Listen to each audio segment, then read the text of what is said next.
Mr. Hearing Examiner, can you hear me? Can you hear me?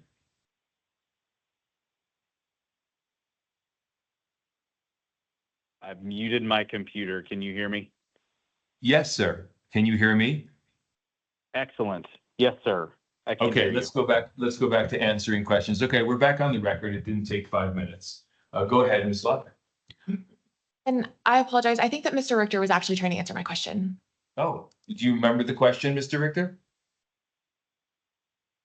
If you could repeat it, that would be helpful. Thank you. And I'm sorry, when I had pulled up the C102s and I asked you if you had reviewed all of the blanks on the form for its accuracy, I think that you were starting to tell us something that you had observed some errors.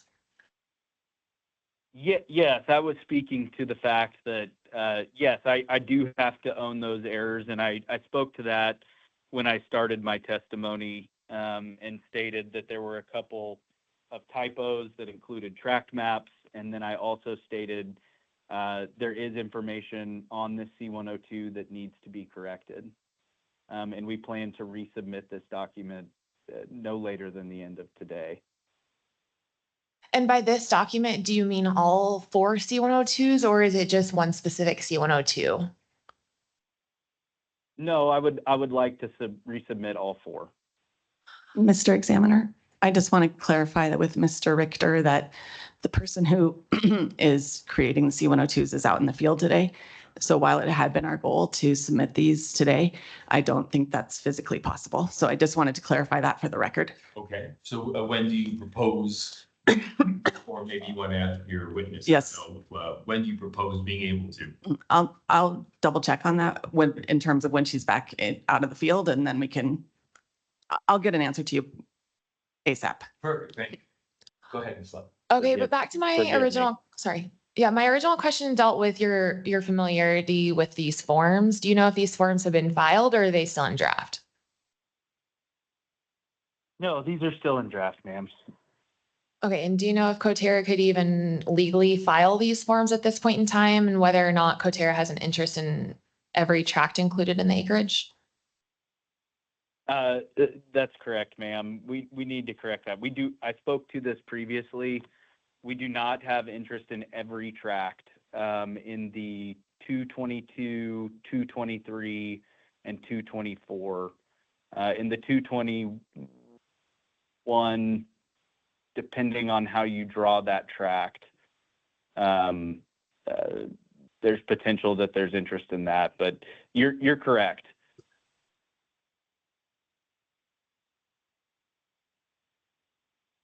Okay, and so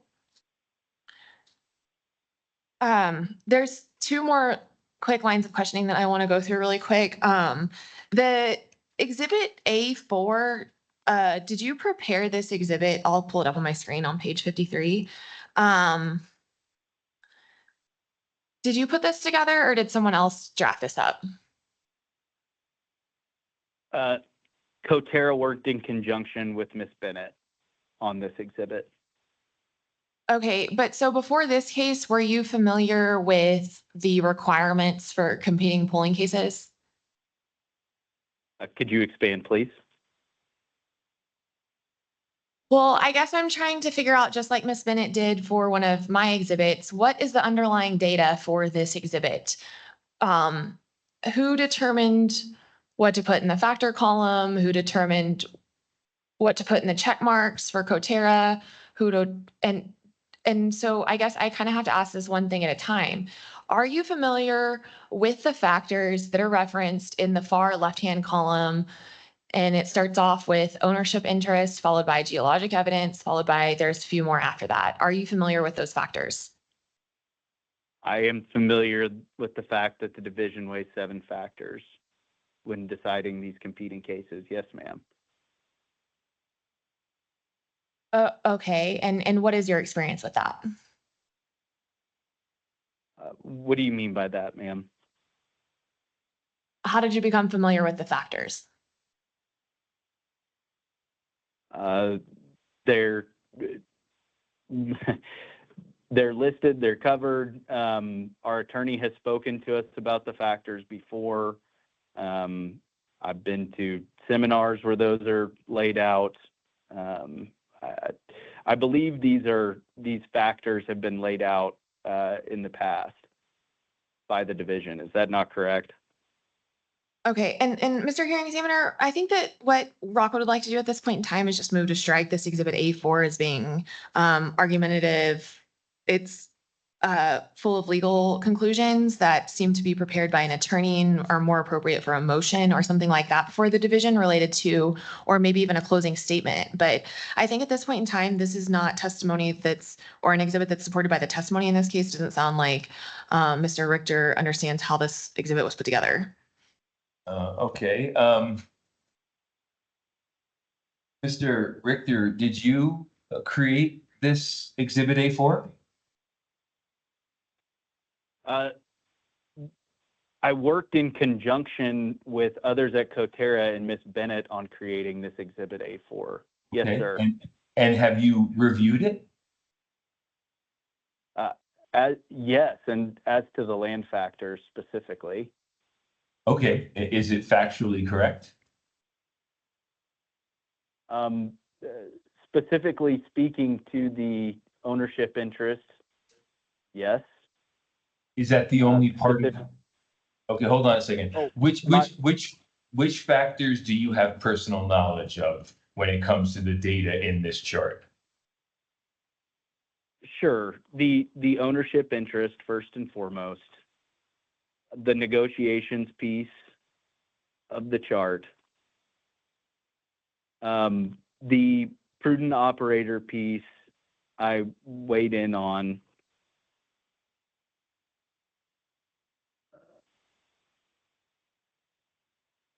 And the surface factor with the discussions with the surface owner and the surface use agreements.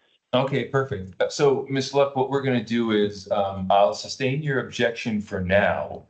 But if Ms. Bennett has her other witnesses verify the information that Mr. Richter has not been involved with, then I'll reconsider the objection at that point. But for now, I'll sustain it. And Ms. Bennett, you know what you need to do to get this in.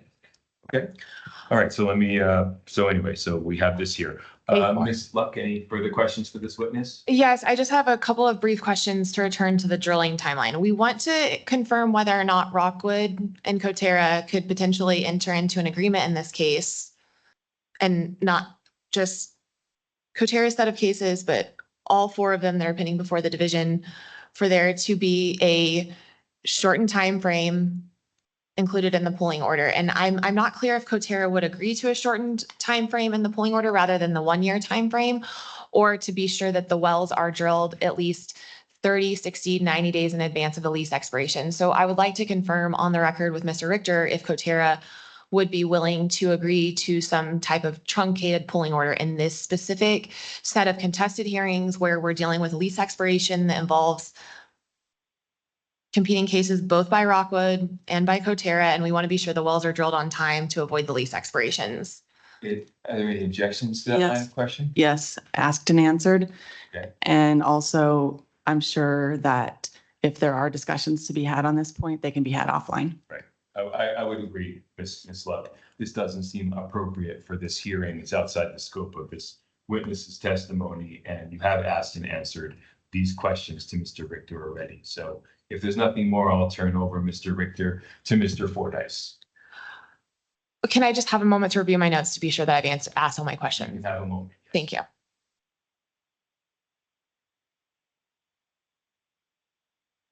I do remember one line of questioning that Ms. Bennett raised yesterday that I would like to return to related to the good faith negotiations question. I do have order R 13165 pulled up in front of me. I would ask Mr. Richter if he's familiar with those requirements. Requirements for good faith negotiation? Yes, for the well proposals. Any objections to that? Mr. Examiner, I do object because the division has been willing to waive the 30-day time period when in competing applications for proposal letters. And that's what happened here. I specifically asked at the hearing if I could have more time. And the division and Ms. Luck both agreed that we would move forward on the 12th. I understand Ms. Luck's position here, but the division has been willing to waive, to not strictly enforce that 30-day requirement and has said so on the record. And that's all that happened here. It's nothing nefarious. Well, the issue here is that Coterra has been involved in this unit since at least February, talking with Rockwood, and the well proposal letters could have gone out timely if Coterra had intended to develop these units. I'm not sure what the delay was between February and July and Coterra's proposal and development, but I think that Mr. Richter should be able to make a statement about that, why the well proposal letters weren't sent in February.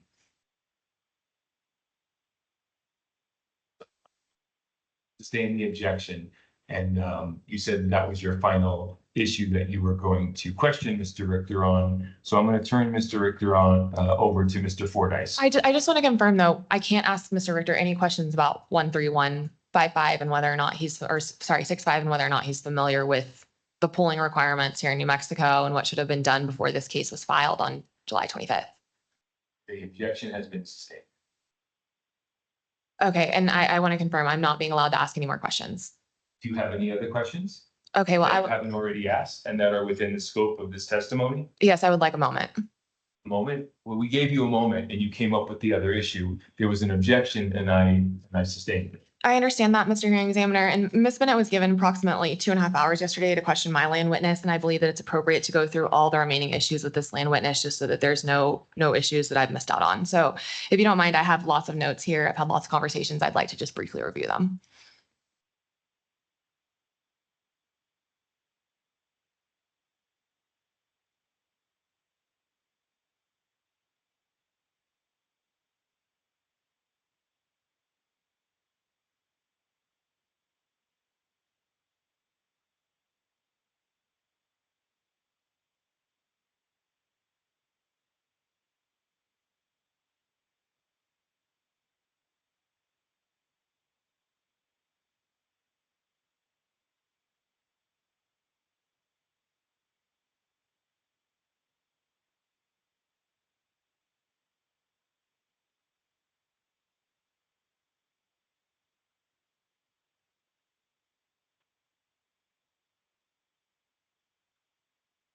Okay, thank you, Mr. Richter, for your time. I really appreciate it. And I'm not going to ask any more questions. Thank you.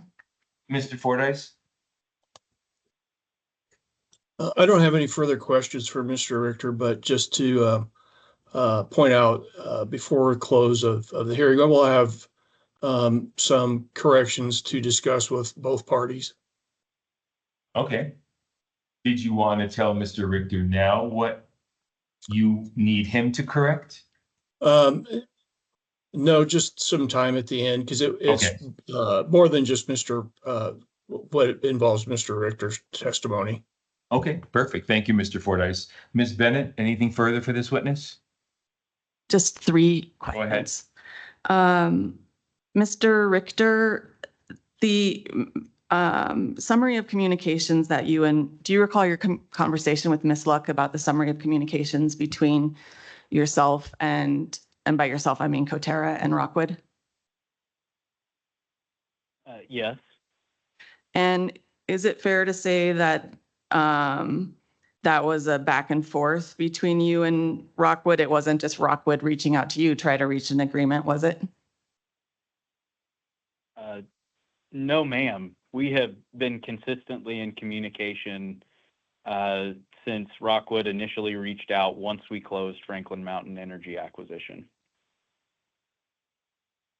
My second question relates to a line of questioning that Ms. Luck was asking you about the timing of Coterra's proposal letters. Do you recall that line of questioning? Yes. When did you get Rockwood's proposal letter? Or when was it sent? Do you know?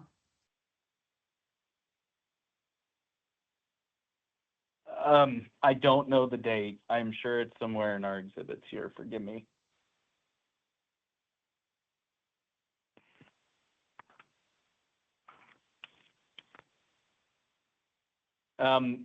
Forgive me, Dina, if we have it in one of our exhibits. I believe it was in February of 2025. I'm not sure of the specific date. Yeah, I'm looking for it. I'm sorry. Let me just pull it up here. On or It's, around February 12th. Okay, and so on or around February 12th, 2025 was when, to your recollection, the proposal letter was sent? Yes, ma'am. And do you recall, or do you recall when Rockwood filed its applications? No, ma'am. Could you state when they did file those applications? No, she can't answer a question for you. I'm sorry. Oh, forgive me. If I pull up I'm Rockwood's, going to object to Ms. Bennett testifying here. I'm not testifying, sir. I apologize for saying that. I'm sorry. Are you finished with your redirect? No. Go ahead. Mr. Richter, I've unfortunately, the way the exhibits are labeled, I cannot show you when the Rockwood applications were filed because the date stamp overlaps them. So I'll just move on. Ms. Luck asked you about the ownership in section 1, and you testified that Coterra doesn't own anything in section 1 in the Shepherd units. Is that right? Specifically as to that Shepherd unit, yes, Coterra does own 80 acres in the west half of the southwest quarter. And, but you also testified that Coterra owns 100% of section, or in your testimony, you testified that Coterra owns 100% of section 25? Yes, that's incorporated into our material. Yes. And how about section 36? 81.86% of the ownership of that And section. How about section 12? Section 12, I believe it's close to 92%. Need to pull up the exhibit. Yes, ma'am, 91.16%. Thank you. No further questions. All right, thank you. Is there any recross on those issues? No, thank you. All right, thank you. Mr. Fordyce, anything further? I have nothing further, Mr. Hearing Examiner. All right, thank you. All right, it's 11:19. Let's continue. Who are you calling for your second witness? Thank you, Mr. Examiner. I'm calling Stacy Fry. Okay. Let's hope her microphone works better. Testing. Yes, I hear you perfectly. There you are. Okay, please proceed. Thank you. Ms. Fry, did you prepare a declaration and testimony in this case, for these cases? I did. Have you had a Yes. chance to review your testimony? I have. Do you have any changes you'd like to make to your testimony? I do not. Do you adopt your testimony and exhibits? I do. I'd like to show you Exhibit A4, if I may, just to address that off the bat. I'm going to pull that up. I'm going to start sharing my screen here in just a second, Ms. Fry.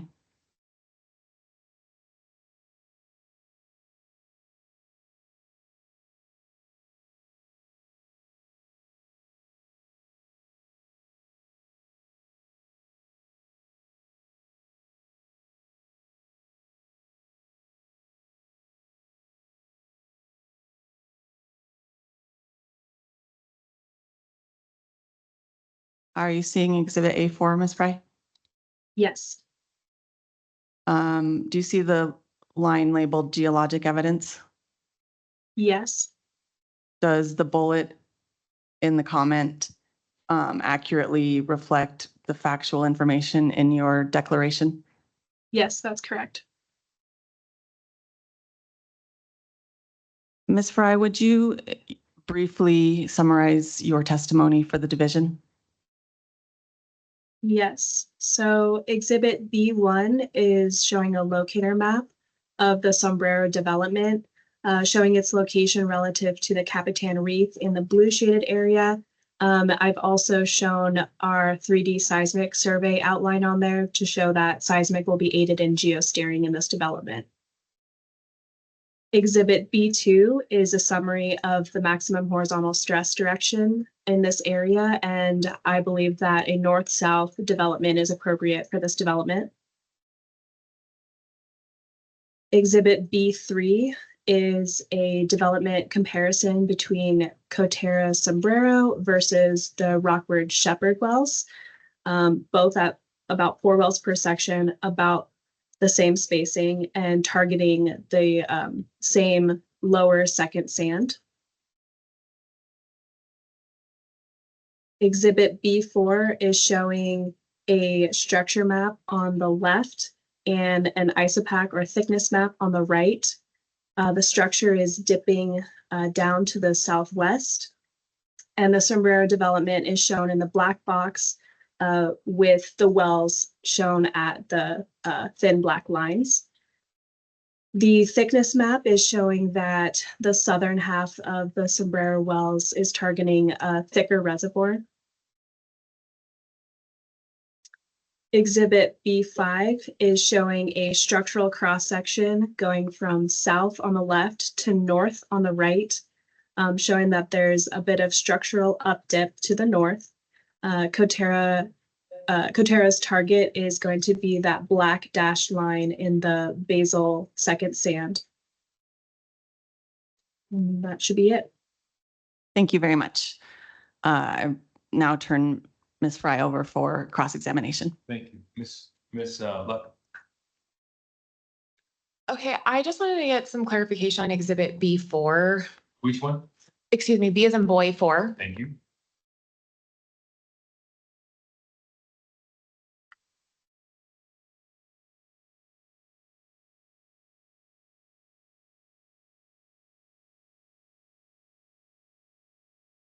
Okay, I'm just going to share my screen because it's the maps. It's helpful to see.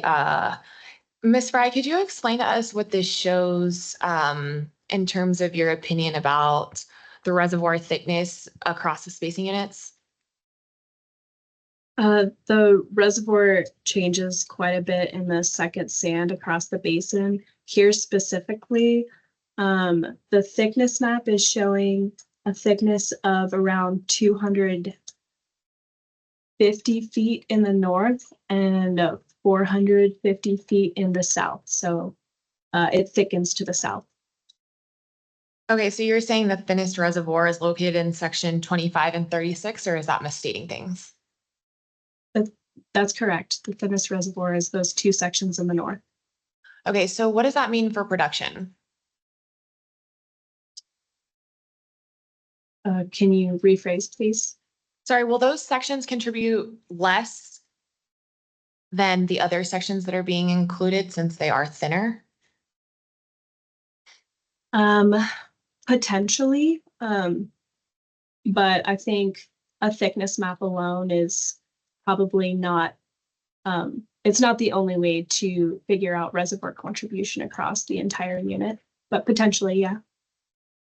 Okay, is there an allocation formula proposed by Cotera for that reason? Objection outside of the scope of her knowledge and direct. Well, Ms. Fry has testified that there is an issue here with different sections not contributing more or less equally. And it's my understanding that the standard under pooling proceedings is that each section will contribute more or less equally to the proposed spacing unit. And so I'm trying to find out whether or not Ms. Fry's testimony is that some of the sections will not contribute equally to the spacing unit. And it appears that is her testimony. And typically under division rules, an allocation formula is proposed. And so if that's not within the realm of her testimony, no problem. But I just wanted to find out who should I talk to about whether or not an allocation formula is going to be proposed, since it now is her testimony that the sections will not contribute equally?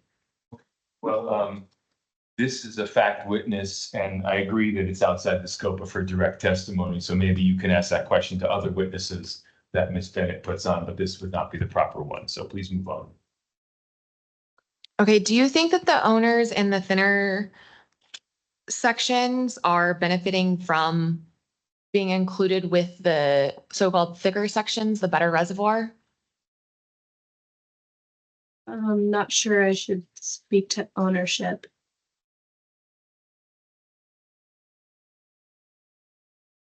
Okay, but based on the landman's testimony, Coterra owns all of section 25, east half of 36, is that right? Yes.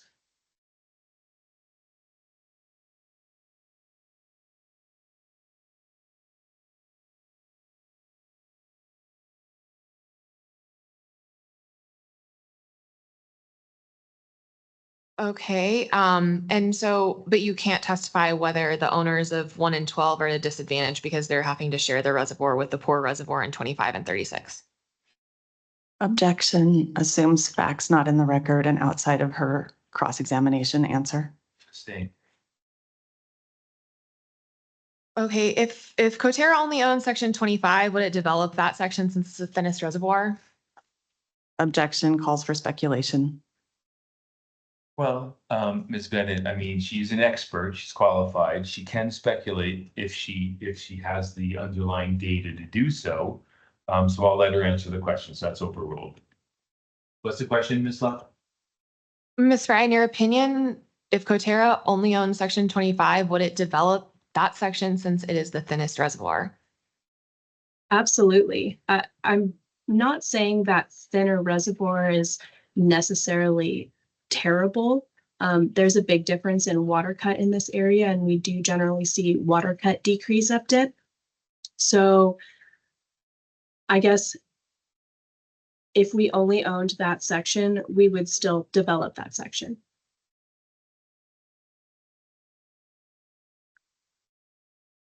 Okay, so the inclusion of section 25 with the development plan proposed by Rockwood is prudent considering the fact that it's, in your opinion, I guess, a good idea to develop that section. Is that right? Yes. Okay, and that's to avoid stranding section 25. Objection outside the scope of her direct. Ms. Luck? I think that she did testify that they would drill section 25 if it stood alone, and that Coterra owns all of section 25, and not straining that acreage is important as the mineral interest owner. So I just wanted to clarify that they're trying to avoid straining that acreage in this case by including it in a larger spacing unit. But if you'd like me to move on, I can do so. Yes, thank you. Okay, so I withdraw my question. Thank you. No further questions. Okay. Mr. Fordyce.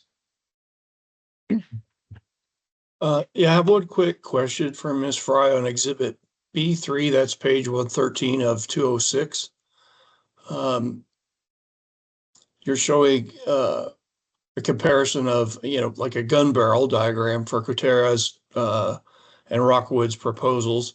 It's referenced to a gateway to state comm number 2H log. I was wondering if the location of that log is depicted anywhere in your exhibits. Good point. I don't think it is, but I can definitely add that on the locator map. Okay, no further questions. Thank you. Thank you. Any redirect? No redirect. Thank you. Thank you. Would you please call your third witness? Yes, I call Kent Weinkoff. Thank you.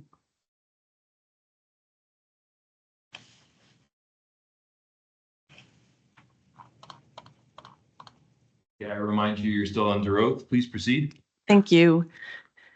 Good morning, Mr. Weinkoff. Thank you for being here. You prepared testimony for these cases, did you not? That's correct. And have you had a chance to review the testimony that you prepared? I did. And in your testimony, was your testimony originally prepared when there were competing cases, both with the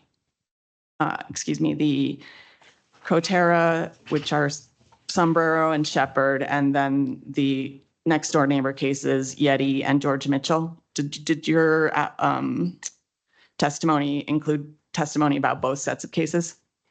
Yes, that is correct.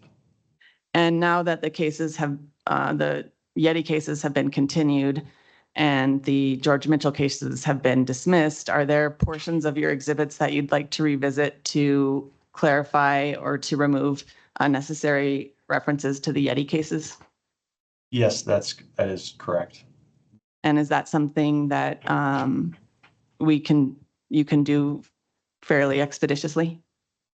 Yes, I can walk through the exhibits and, I'm not asking you to Oh. do that now, but okay. Oh, you I mean to mean, make it, make the changes, yes. yes, correct, I can. Okay. And subject to those changes, do you have any other changes that you'd want to make to your testimony? I do not. And do you adopt your testimony and exhibits? Yes. Mr. Weinkoff, would you briefly state the main takeaways from your testimony? Yes, I can. Coterra's development plan provides interest holders with a more economic way to develop and exploit the acreage. It provides better returns on a per section basis for the working interest holders subject to the development. Additionally, the costs associated to these developments are less on a dollar per foot or per lateral foot than what Rockwood has provided, meaning that per dollar spent by interest holders, there's more return economically and on a recovery basis. We have also considered potential offset impacts, and we have looked at data points within the areas surrounding the subject project. And we feel that both Rockwood's and Coterra's plans have very similar risk, and we have looked at empirical data to suggest that there is the potential that the Sombrero wells may not impact the blue box to a great extent. Thank you. Is there anything else that you wanted to address briefly before I turn you over for cross-examination? No. Okay, thank you. With that, I release him. Thank you. Ms. Luck? Thank you. Thanks for being here. I just wanted to turn to your exhibit C4. I think I understand what it says, but I want to be sure. Does this exhibit reflect that Coterra has not seen a change of greater than 15% reduction of EUR from an offset well? What this reflects is it shows analog data points of multiple operators within the area, and it shows the EUR change, looking at modern offsets, offsetting modern developments, which is an important note that this is only looking at modern to modern developments, and it looks at the EUR change as it relates to distance. But the greatest number on your chart is the 15%, is that right? You're talking about the y-axis. What's the greatest percent change to date in this data set? Yes. Approximately 18% by one well.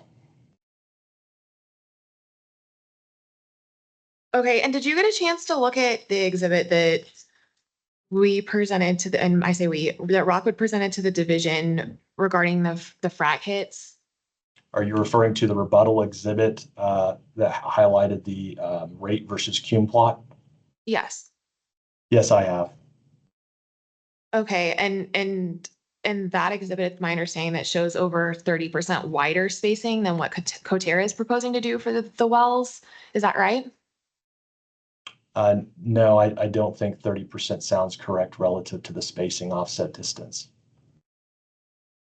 Okay.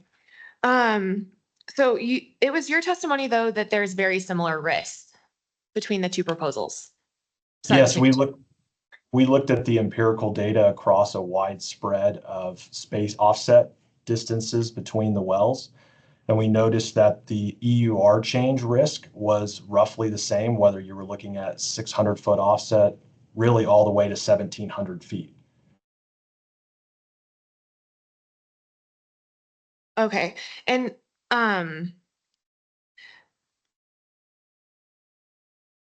I think that your testimony before I start asking questions is that the blue box may not be impacted to a great extent. So what is the impact or degradation to the new wells from having from having an existing well? It looks like your exhibit C3 has some examples. Is that right? No, C3 refers to the lateral length uplift that can be expected for drilling extended laterals. Both Rockwood and Coterra have proposed extended laterals, and that exhibit solely relates to that. Okay. But sorry, maybe I'm confused, but so what is the impact or degradation to the new wells from having the existing wells? Is that what's shown on C4? C4 is showing what happens to the subject well that's being offset. Okay. And then on C3, you've got some examples.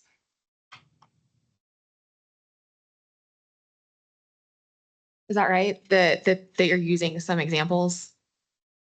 Examples of what are you asking? Yes. I believe that you're comparing this case to some exemplar data. Is that right on exhibit C3? With regard to what topic? Are you trying to refer C3 as it relates to C4? Oh, no, I'm sorry. I just didn't understand how the exhibits related to each other. So I'm just turning back to C3.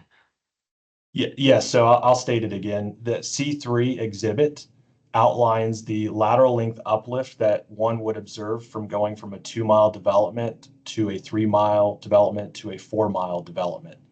Both Rockwood and Coterra have proposed extended laterals, and we highlighted the potential range of EUR uplift by drilling the extended laterals. Okay, but the examples that you cite on exhibit C3, I see you've got some well names like the Poker Lake, the Big Eddy. I'm familiar with those well units. Those are about 30 miles away. Is that right?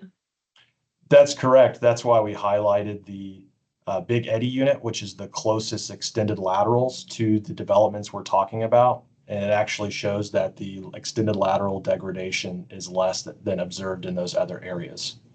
Okay, and then does it matter that the examples are from different zones or formations? That's why we included the Big Eddy. Those are Second Bone Springs. Those are the same intervals. So are the Galapagos and Maldives, which you can see represent a high side expectation related to the extended lateral lengths. Okay, but wouldn't it be important in this case, since we have specific geology here with a thinning reservoir, to look at Second Bone Spring examples? That's why they're included. If you'd like, Miss Luck, we can just look at the high side case in the Coterra model, which would make Coterra's point even more. Happy to do so. Okay, I'm not sure. Are those on your exhibits? Yes, as I just stated, the Galapagos and Maldives example by Devon is a similar horizon, and so is the 2 Big Eddy examples that are both on the plot. I've also supplied an exhibit that shows the background data and the wells to support that. Okay, yeah, we got all of that. It's just that none of those are good Coterra wells. So I'm trying to figure out what Coterra knows about drilling longer laterals. And so again, and sorry, that's all my questions, but for this witness specifically, Mr. Hearing Examiner, I would still strike exhibit A4. I believe that Ms. Bennett, her statement is that some of these factors relate to some of these witnesses, and his testimony has been directly conflicting with what this exhibit A4 says with respect to risk. So I would move to strike specifically the column related to risk. Ms. Bennett? Mr. Examiner, if she'd like to cross-examine Mr. Weinkoff on Exhibit A4, or I'm happy to direct examine him on A4. But I don't know exactly what she's talking about at the moment, but I'm happy to, Can you pull up A4? yes. And I'm happy to walk through A4. Hold on, could you just pull up? Yeah, I'm trying to, sorry. Thank you.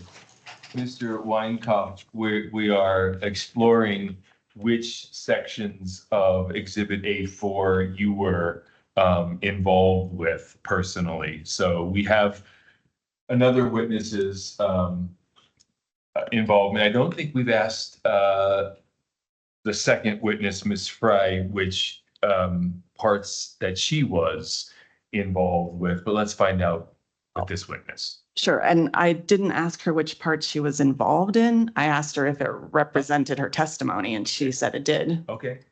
So let's go to Mr. Weinkauf. Yes, sir. Well, Okay. we're waiting to pull up something and share a screen. Here we go.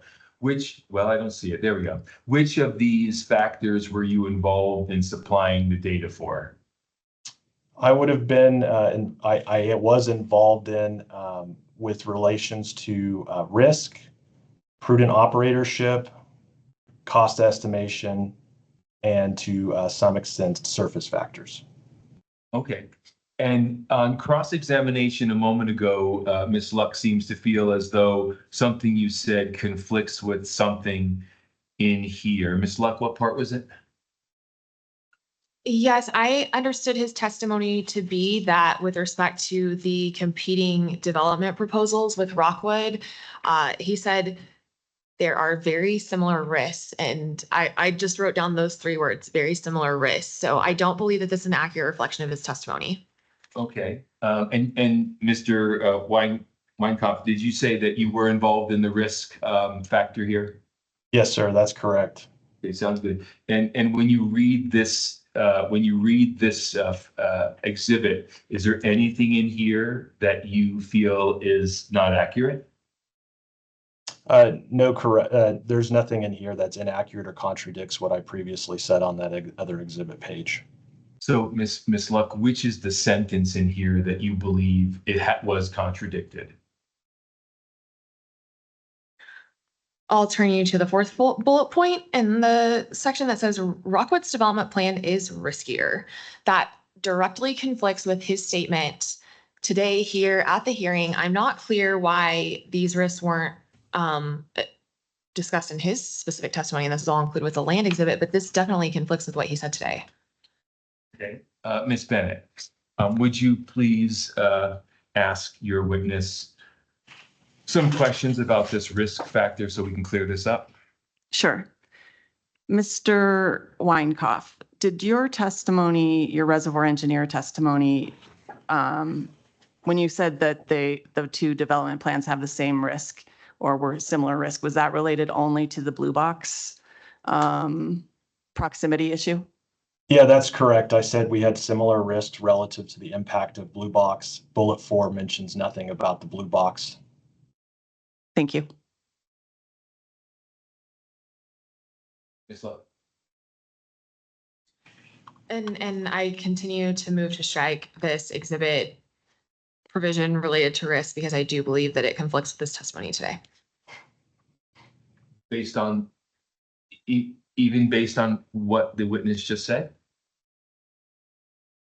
Yes. So where do your beliefs come from then?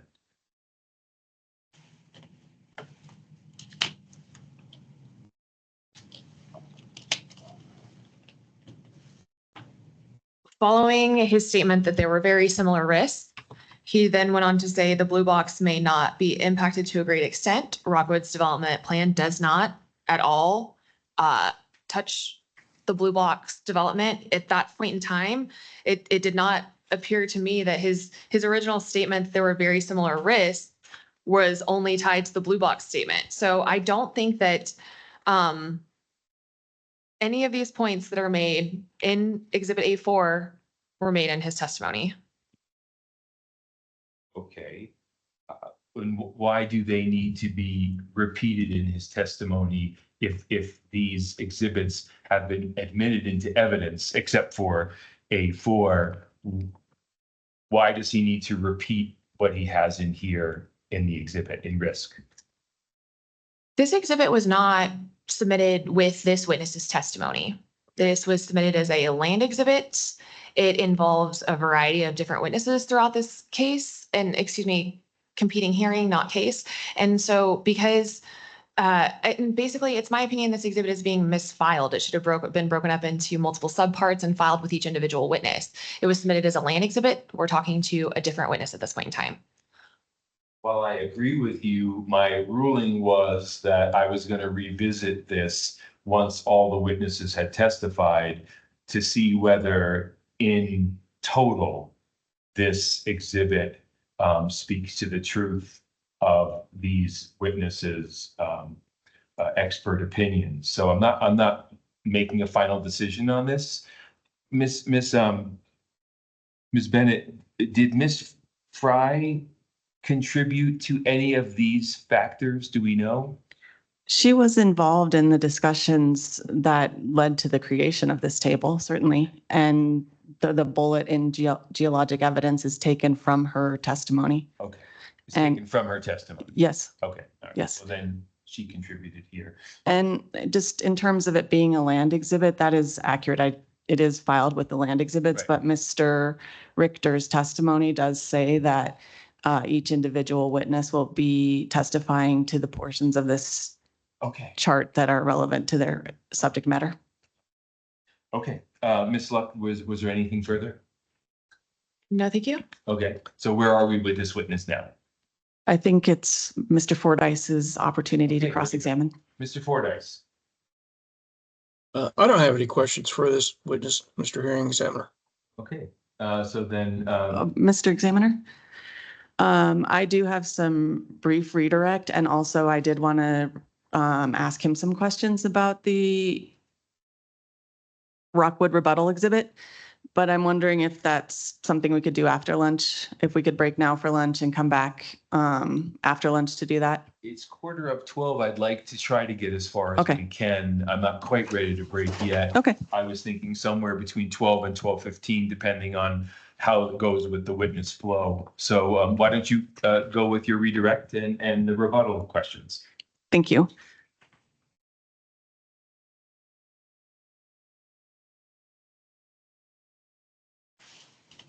Mr. Weinkoff, do you recall when Ms. Luck asked you about Exhibit C4? Yes, I do. And I believe you testified that these were not just Cotero wells, but these were modern or modern developments. What is the relevance of that? Yes, modern wells are important because the behaviors between well bores can differ based on the vintage or completion size of the well bores that are being offset and that are offsetting. And so we do see different behaviors from wells that are modern, offsetting a modern development, and modern offsetting a vintage development. The C4 highlights examples where a modern well is offsetting a modern development because that's what will happen at the blue box. So these wells, or the data points included in this and the wells listed in the backup data, solely relate to examples that are similar to what we will observe at blue box with respect to modern interference, potential interference, I should say. And so this is modern versus modern is what the takeaway is for someone like myself who's somewhat. Correct. So a way to think about it, and this is noted in the exhibit, is the proppant volume is roughly 1,900 pounds per foot and greater for the data set included in here. And is proppant volume sort of a proxy for a modern completion? Yes, it is. And is Exhibit C5 the backup data that you used? Yes, C5 has backup data for the plot shown on C4. And Ms. Luck asked you a number of questions about C3 and C4, but and it's my understanding what your testimony was is that those relate to different points of your testimony. Is that accurate? Yes, ma'am. Have you had a chance to review the rebuttal exhibit prepared by Mewburn? Yes, I have. If you'll give me just a second, I'd like to pull that up if I can. Or Caitlin, do you have a version of that you could pull up? I only have it in my email. Yeah, thank you.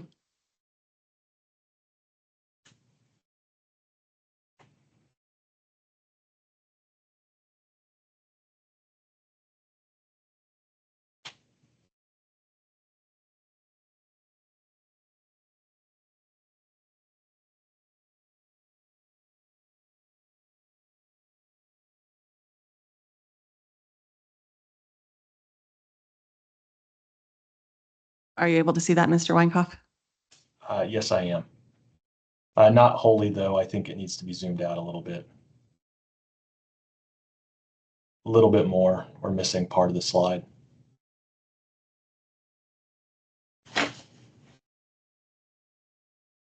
How's that? Perfect. So recognizing that you only had from last night till today to review this slide, what jumped out at you as something that you'd like the division to know about the wells on this? I'm sorry, go ahead. Yeah, the selection of analog was interesting because the wellbore that's being offset is not considered a modern completion. According to public data, the proppant per foot is roughly 900 pounds. So it's actually under that per foot. And so that's less than half of what we were looking at modern analogs. And so in my earlier comments, I made comments relating to the different behaviors of offsetting modern completions in wells versus those that have vintage completions. And so in this particular case, public data is listed that the Talon well is not a modern completion. And so we do not expect this behavior like we saw on the other 20 or so data points that are analogous to the blue box. So we would call this not analogous to the Sombrero development. Thank you for that. And was there, Ms. Luck asked you about a 30% spacing issue between, and I understood her to be asking you about a horizontal or vertical spacing issue, and I see the 30% on here. Can you describe what that is? On what they're trying to convey on this exhibit? Yes, to the best of your knowledge.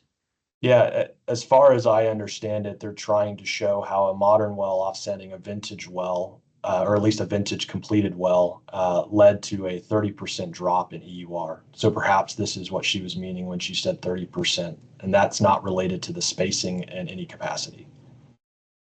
Thank you. And did you include the Talon or the Eagle Claw wells in your data set? No, I did not, because it is not a modern analog set, but I did include 2 wells next door that Mewburn operates that show an entirely different story than what the rebuttal exhibit has. What are those 2 wells? That would be the Sandshoot 491H. It was offset by the Sandshoot 339-506H. Those are Mewburn wells, both of modern completion, and the offsetting well, or the well that was offset, saw no EUR impact from the modern well that was offset at the same distance. And that's in your current exhibits? No, that's not in my current exhibits as of now. And that's a question I was going to ask, is what he was testifying about. Because I was like, I don't know what these wells are that he's talking about. Is this something that it's in an exhibit that he put together, or what was he talking about just now? They're included in my exhibit. Hold on. Okay. Is that an objection? I just wanted to be sure about what he was just now referring to when he was speaking with Ms. Bennett about these Mewburn wells and the examples. Cross-examine him based on his testimony. Go ahead, Ms. Bennett. And Mr. Weinkauf, I'm sorry if I misunderstood. I thought the Sandshoot wells were part of the wells that you used when you created your exhibit C4. Am I wrong about that?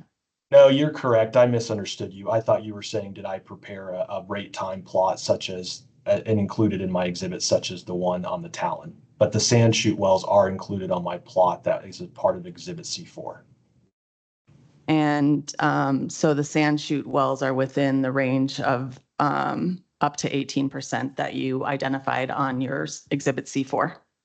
Yeah, it actually had a 0% EUR change as illustrated on exhibit C4, one of the data points.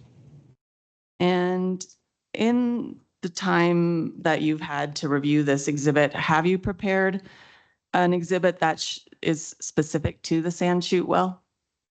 Yes, that's correct. And I suppose at this point, I would like to see if there's a possibility of reviewing that additional exhibit that Mr. Weinkauf prepared to refute the rebuttal exhibit. So it would be a SIR rebuttal. Well, this would be his rebuttal. It's his rebuttal to their rebuttal. Right. Yes. Okay. So have you shared that with Ms.? No, this is quickly moving. All right. Well, maybe what we could do is this, I'm confused. Mr. Weinkauf, did you prepare a rebuttal exhibit? Yes, I did. You did? Okay. Have you shared it with counsel, with Ms. Bennett? Yes, just this morning, I Oh, just this believe. morning. Okay. Yeah. And we'll deal with that. I think what we should do is give Ms. Luck a chance to look at that, maybe over lunch. So we won't go into that now. What was the purpose? What's the purpose of this rebuttal exhibit? Are you asking me or him? I'm asking him, Okay. Mr. Martel. The purpose of the rebuttal exhibit was to show one of the well points within our exhibit and outline what a modern to modern well looks like. The opposing side presented an example and claimed it was missing out of our exhibit, even though they did not read how we filtered wells down to showcase that exhibit. So it illustrates not only the well that has been offset, but the result of the offsetting well as well. And this is in rebuttal to what? There was an exhibit provided showcasing that there was a Talon development that saw a EUR, a much greater EUR difference than what our commentary was on Exhibit C4. Okay, and did you, can you identify the exhibit number that you're talking about, that this is in rebuttal to? It was an added exhibit. I believe it was the engineering section with the number 5 on it. It was the rebuttal exhibit accepted in this morning. All right. Oh, E5. We didn't receive E5 into evidence. We received E4 into evidence. It's E4. It is E4. It is. Okay, sorry. Yeah, E4. All right. So you're rebutting evidence that was accepted today as rebuttal exhibit E4. Okay. So what I'd like you to do, Miss Bennett, is, and since we're getting pretty close to noon, I think we can, and it's 2 minutes to noon. Why don't we take a break here? Why don't you provide that? What are you going to call it? What are you going to label it? I mean, mark it. It would be C6. Okay. Sorry, C7. C7. Let me mark that down. So it would, if it does come in, it would come in under this witness. Yes, and I think he has 2 exhibits. One is a table showing the backup documentation or the backup data for the Talon and the Eagle, which Rockwood did not include, and then a plot showing the sand chute example. But it's all part of C7. It would be all part of C7. So there's just 2 parts Yes. of C7. Okay, Yes. fine. So please share that with Ms. Luck. I will. We'll get her take on it when we come back at 1:30. We have a little extra time here, so I think that's good. Where are we with this witness? I think were you were redirecting, and you were also bringing in this rebuttal, Yes. weren't you? Mhm, yes. Okay, all right. So then we'll continue with that when we come back at 1:30 on the record. And then are you planning on calling any other witnesses? I do have 2 other witnesses, and Ms. Luck has been asking some questions about facilities and the drilling schedule, and those are the remaining 2 witnesses. So to the extent that she would like to explore those topics further, those are the witnesses that we have available. Did they file a pre-filed testimony? They did. They both did. They did. They both did. Okay. And exhibits as well? Yes. Okay, good. And Ms. Luck, your questions for, I guess it would be Mr. Boyle and Mr. Sleeper. You have questions for them? Yes, I have a brief set of questions for Mr. Boyle and Mr. Sleeper, but I would also like to reintroduce our surface facility exhibit that was presented in rebuttal to their exhibits. Now you're talking about E5, aren't you? Yes, Mr. Yeah, Harris. use numbers and letters for me so I can keep track of what you're talking about. You'd like to what? Try to get it into evidence? Yes, after going through a few questions with each of these witnesses, I do believe that their testimony elicits a rebuttal, which is what we tried to present earlier through Mr. Eddington. Okay, and the ruling earlier was that it should have been presented in your case in chief because it goes directly to one of the factors that the division considers. So you'll have to sort of surmount that ruling earlier and give me new information on why that would be the case. Thank you. Okay, thank you. See you everyone at 1:30. Thank you. Thank you.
I would say it was at least this wide and this tall, like, Wow.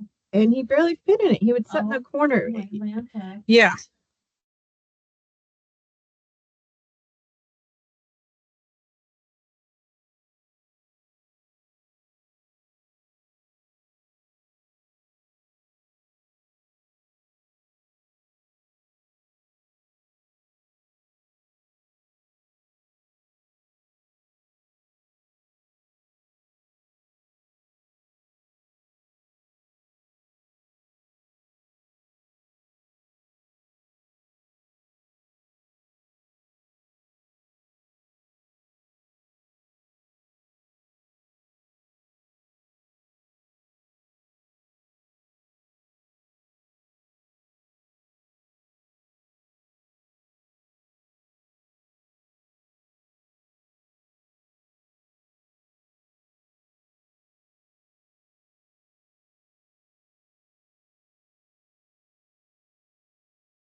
Would know, so that's cool. Right, right.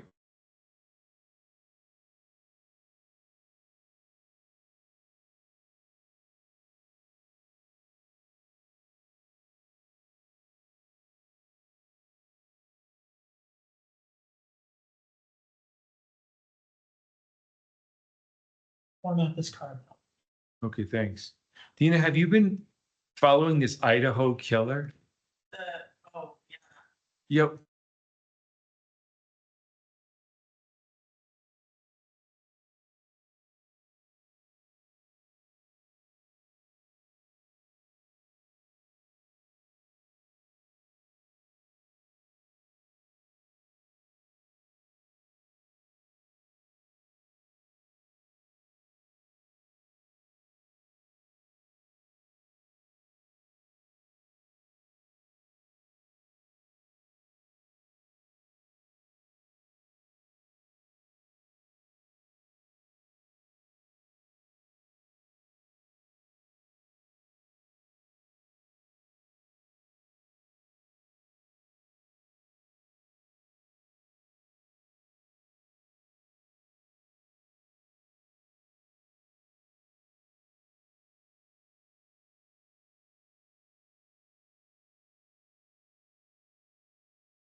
No, no, I just wanted you to be ready because I'm gonna call these cases and then I'm gonna jump right to you. So I wanted to give you and Caitlin, okay. So Freya, we're gonna go on the record. Just a moment. Let me Oh, sure. Let me start.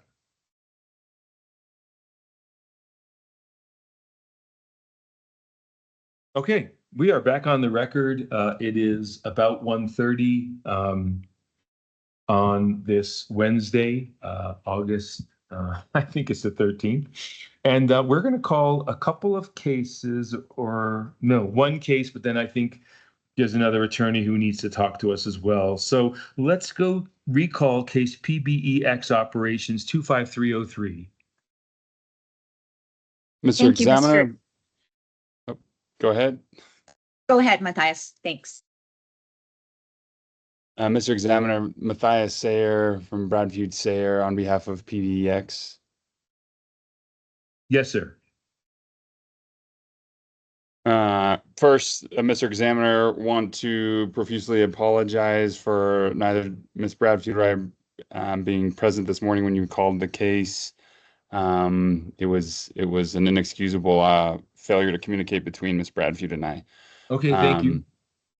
But we certainly appreciate your patience and willingness to call this now so that we can move this on, hopefully. Following up on last week, we did amend the exhibit that we had discussed last week with Mr. Fordyce, filed that amended exhibit last Friday. And so I believe, absent additional questions or inquiry from Mr. Fordyce, that the matter is ready to be taken under advisement. Thank you, Mr. Sayer. Mr. Fordyce. Yeah, I checked the amended exhibits. The correction of the CPAC is in it. The case can be taken under advisement. Okay, thank you, Mr. Sayer. And I think I saw Miss Bradfute for a moment. Can Miss Bradfute, will you turn your camera back on? Yes. Did you get a haircut? I did. It looks great. Oh, thank you. I appreciate that. Well, thank you. Your case is complete now. So let's move on to Ms. Vance. Ms. Vance, did you want to recall a case? No, we entered an appearance on behalf of Mewburn and also MRC Delaware in this case. So I just wanted to make sure that I noted our entries of appearance. Okay, and you're talking about the PBEX case? That's correct. Okay, well, thank you, Ms. Vance. And I expect that there's nothing further from you on that? No. Okay, well, have a good day. And we're back to our contested hearing. And when we last left, Miss Bennett was going to call her fourth witness. Is that right? No, you're still on your third witness, aren't you? Yes. Oh, that's right.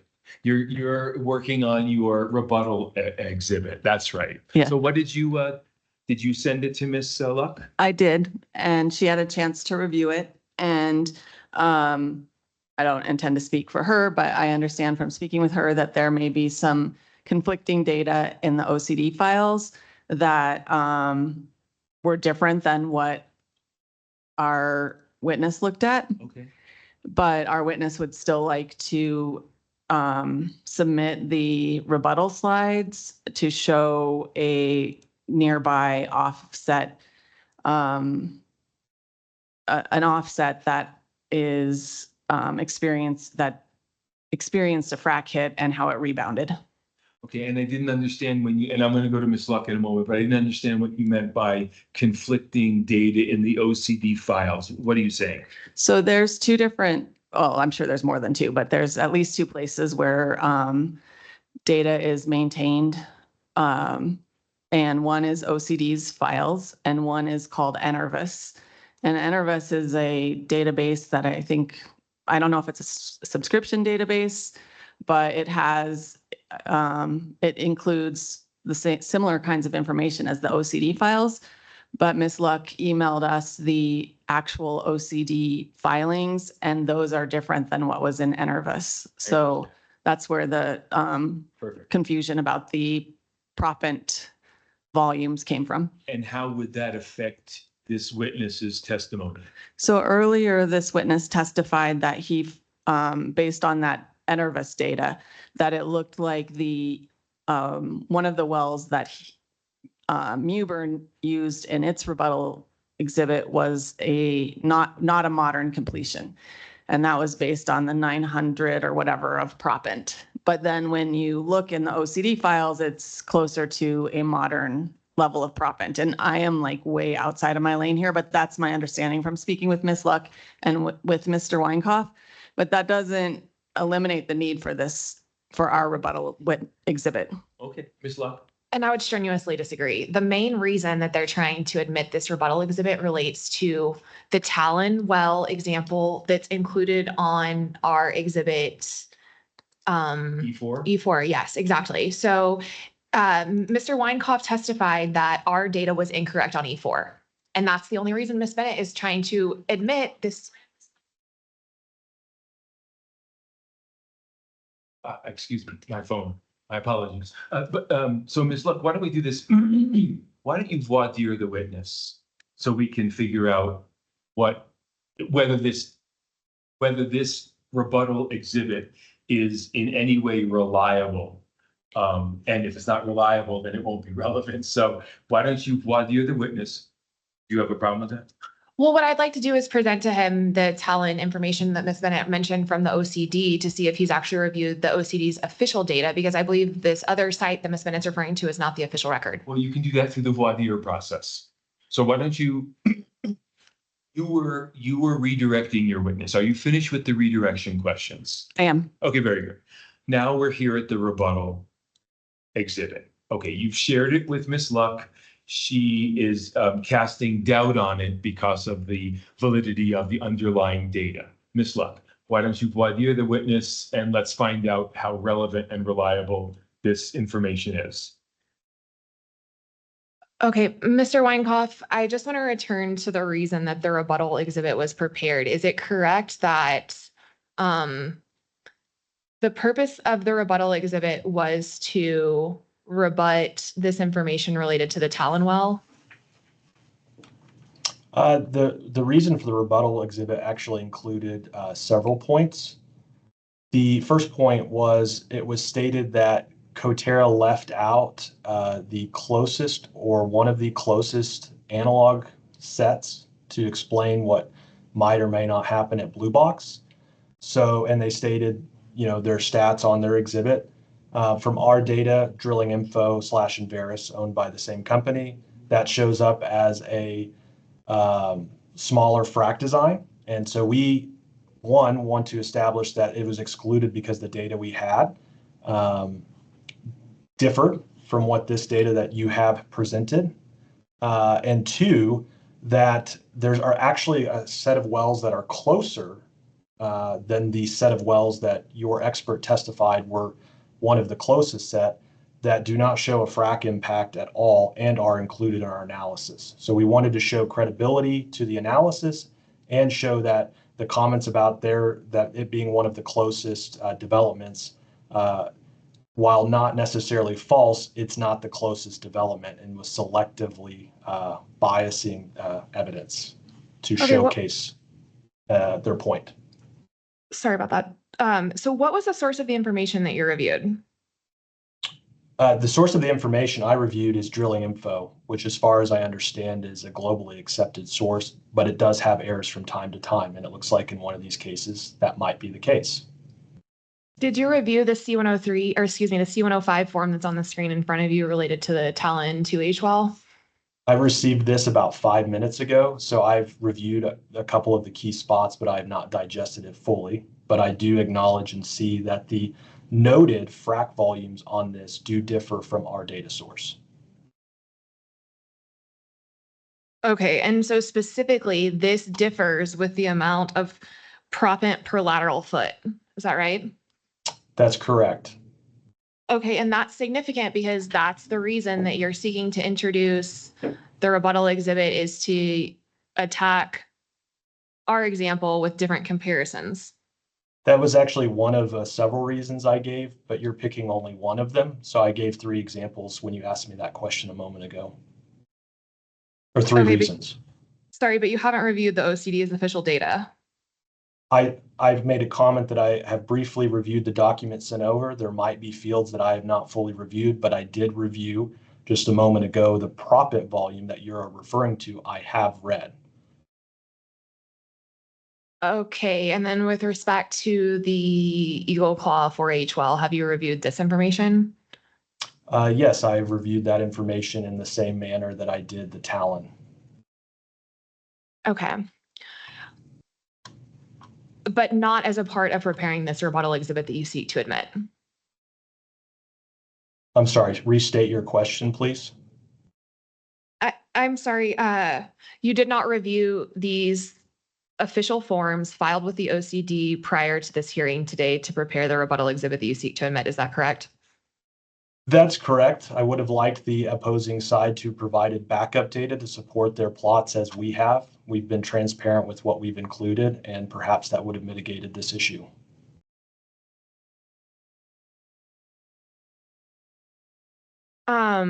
And I guess, like, what prevented you from reviewing this data before was the fact that we didn't previously provide you the exhibit E4. Is that what you're saying? Sorry. No, my comment is there was no backup data given regard to proppant, first prod, all that information that you would typically give as backup information for visuals in the exhibit.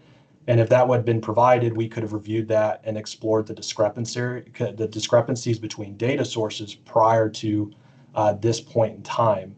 The reason this document was not reviewed prior to our submission of that is simply relative to time. Receiving this late last night, there's not a lot of time to digest this, and the hearing's been going on for quite some time. So it's time is part of the answer. But these documents are on the OCD's website. Like, this is official data that you could pull up and review each of these wells information on your own without us providing it to you. So that's what I'm trying to figure out is like, what official data did you review in your analysis of our exhibits? So when you all showcased your API and listed out your wells, we looked at what those wells were in our data system, which, as we've already established, was from Drilling Info. And so we have had pretty good reliability with that data. And so we utilize that data to come up with our counter exhibit.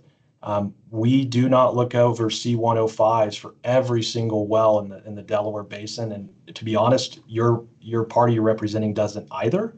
But I do appreciate that this particular case, if we were given more time to review the rebuttal documents, we would have been able to vet any discrepancies. But because we did not have time and we did not know what wells you were going to put up for the rebuttal documents, we were short on fully vetting the data.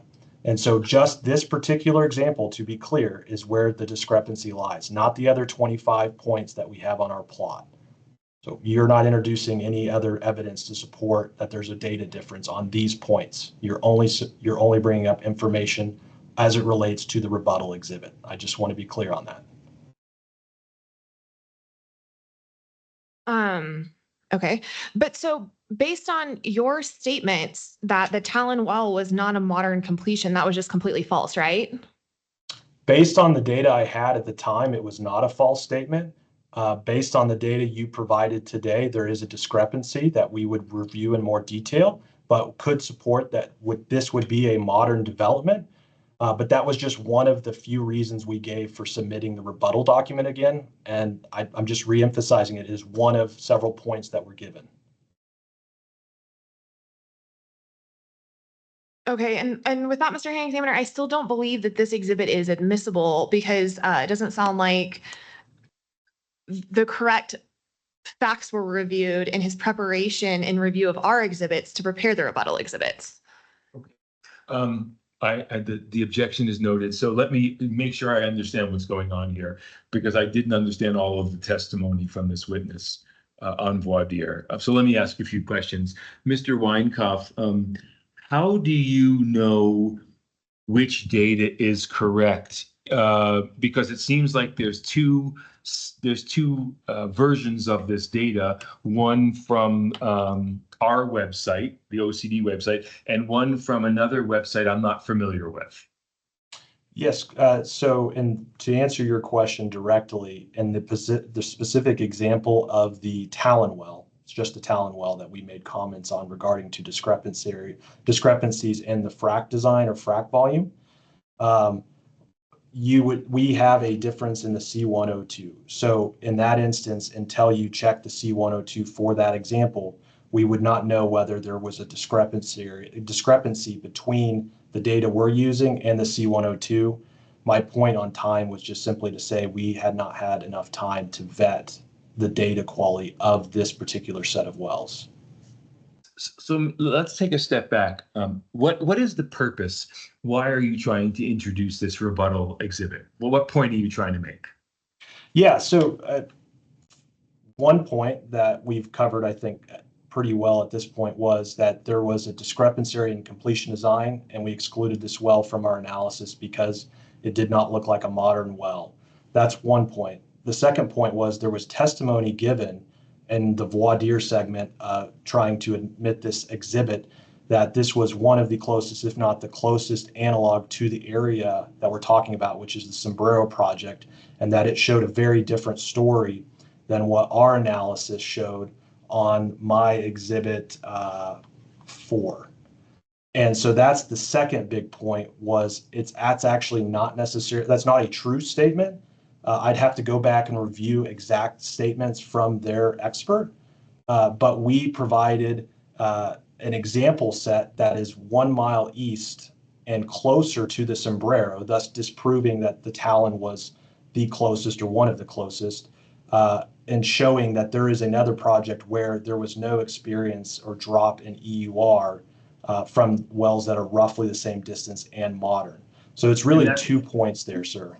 And the EUR, is that the most basic point that you're trying to rebut? Is that drop in EUR would not occur?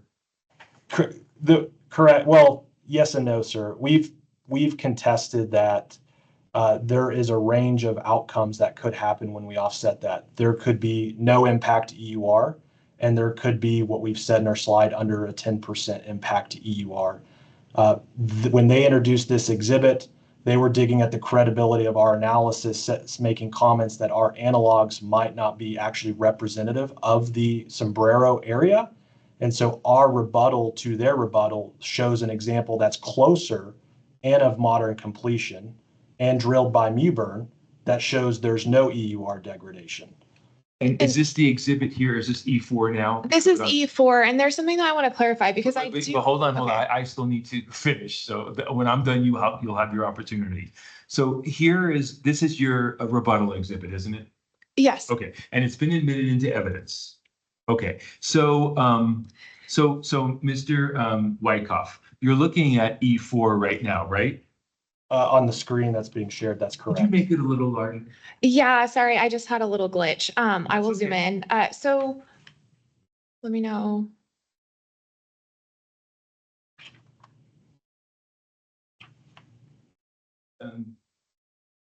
Down on the bottom on the right of your screen is the plus and minus. If you would just hit the plus once or twice.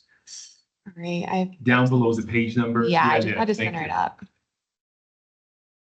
It just starts to cut off the other side of the screen. Yeah. Um, Okay. So now, Mr. Wyckoff, looking at this rebuttal exhibit, first of all, what do you see here? What's the first thing what's this rebuttal exhibit say to you? What's the point they're trying to make here? This drop off?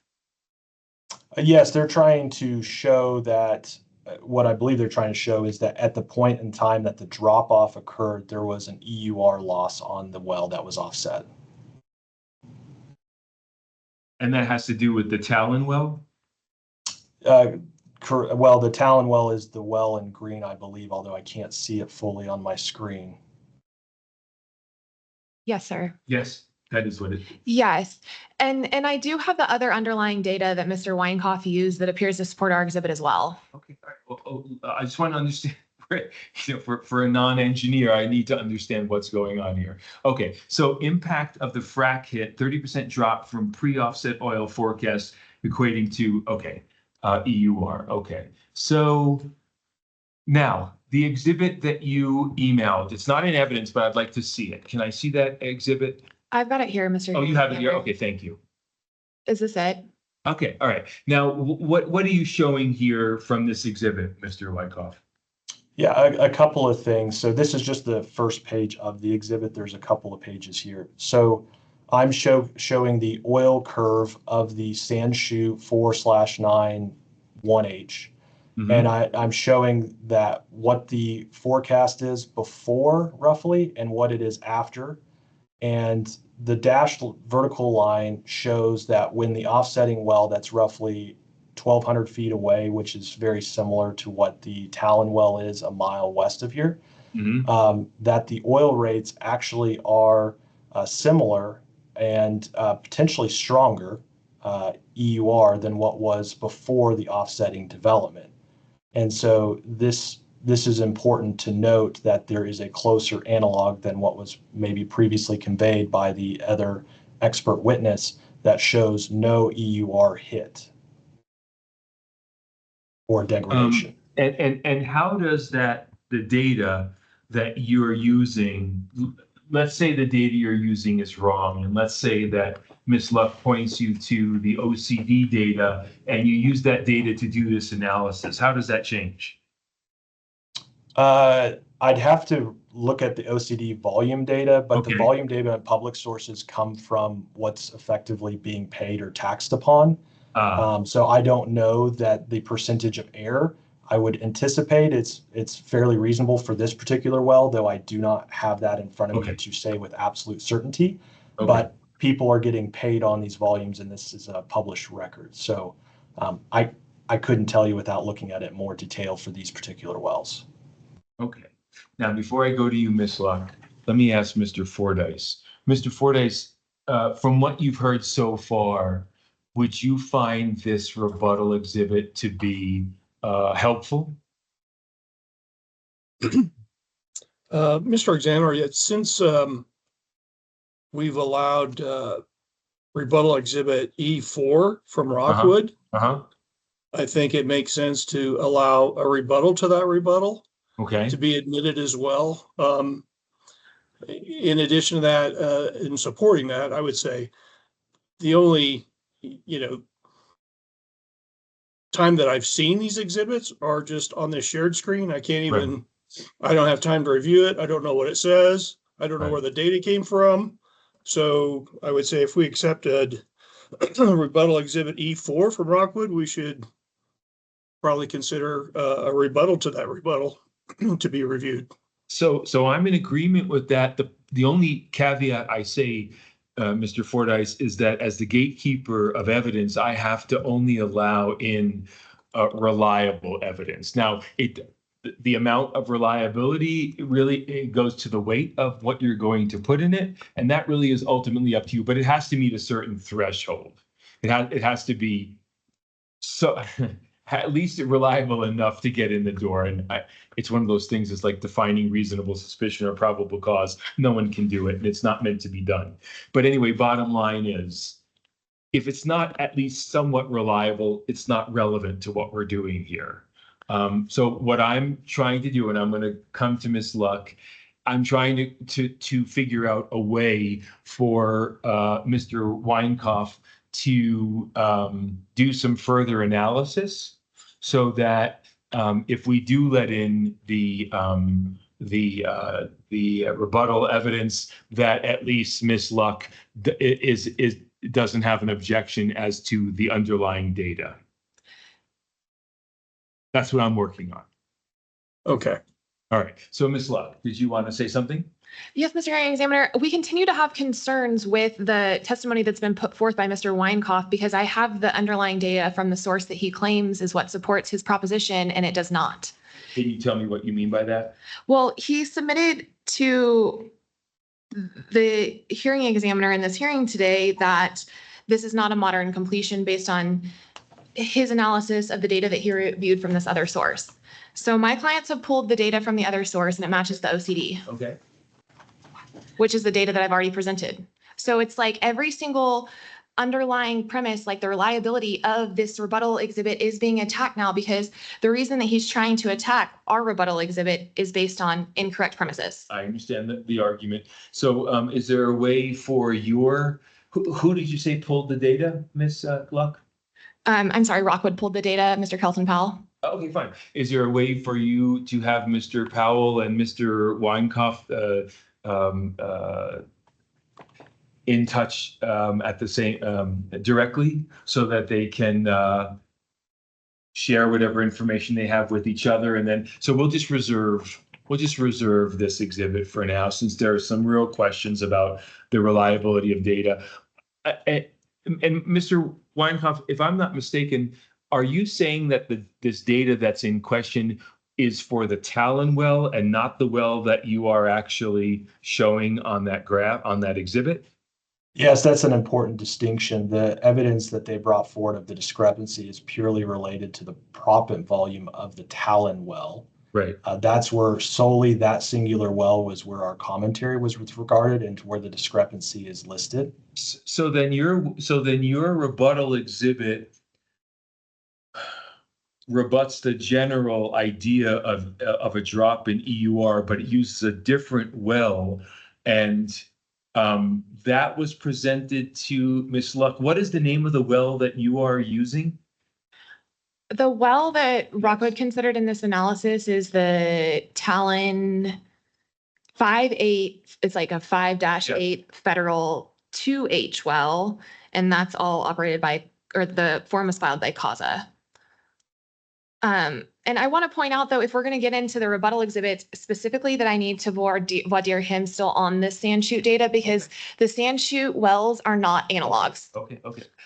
That's fine. I'm not making a ruling on that right now. I'm just trying to figure out. So Miss Bennett, correct me if I'm wrong. It sounds like your rebuttal exhibit on this general point of EUR drop does not use the Talon well. I don't know why we've been discussing the Talon well and the propant, whatever the word is, volume, and whether it's modern or not, when this is not the well that is being featured in the rebuttal. Where have I gone off the rails? So, yeah, I can see where your confusion is coming Good. from. As Mr. Weinkoff testified, there's several bases for Coterra to submit a rebuttal exhibit. And one of the bases was that the Talon well and the Eagle well comparison was not apt because one of those wells was not a modern completion.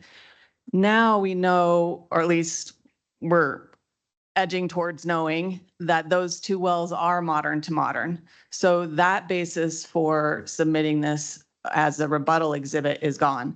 But the other bases that Mr. Weinkoff testified to about why Coterra initially excluded the Talon or the Eagle, I'm not sure which one, is because based on the Inverus data, it fell outside of the scope, outside of the data set that Coterra was filtering.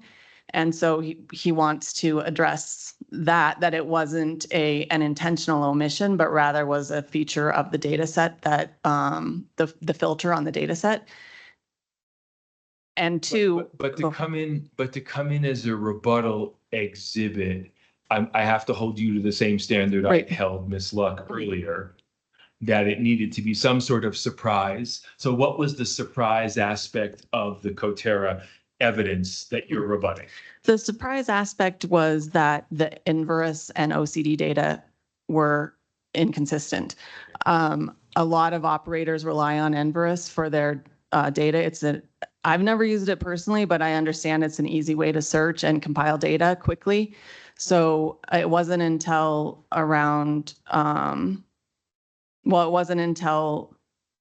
they submitted their exhibit and then they submitted the Talon backup data that we realized that there was a dispute about that. I'm not sure if that goes to the question, but the other thing is Mr. Weinkoff also, sorry. We did not know it was an inadvertent omission until we got the C105s from Ms. Luck, because until that time, we were thinking that the Eagle and Talon were older completions. I think that's what Mr. Weinkoff was saying. But the other reason is because this is a closer Mewburn operated set of wells that shows a different outcome than what their rebuttal testimony is. So it goes directly to whether their rebuttal testimony, their rebuttal exhibit, Exhibit E4, this shows another data point that conflicts with their rebuttal E4. Okay, Ms. Luck, your microphone. Okay, I think it's important to understand, though, that the rebuttal exhibit that they're presenting is talking about the sand chute wells, which are not in the same target as the wells being targeted by the Sombrero proposals. And so Mr. Weinkoff is presenting that this is analogous data, it's better than the Talon, and it's without the flaws. And we still strenuously object to that, because the sand chute wells, it's just like, in the gun barrel, the sand chute wells are up here and our wells are down here, or vice versa, whichever way it goes. But the point of it is they're not targeting the same interval. So if you're talking about different rock in the Bone Spring, it's going to be a different result in these EURs. Okay, hold on. Let me process what you just said. I want to think about it for a moment. So Ms. Luck, your exhibit E4 was introduced to show what? What was the point of your E4 that's admitted into evidence?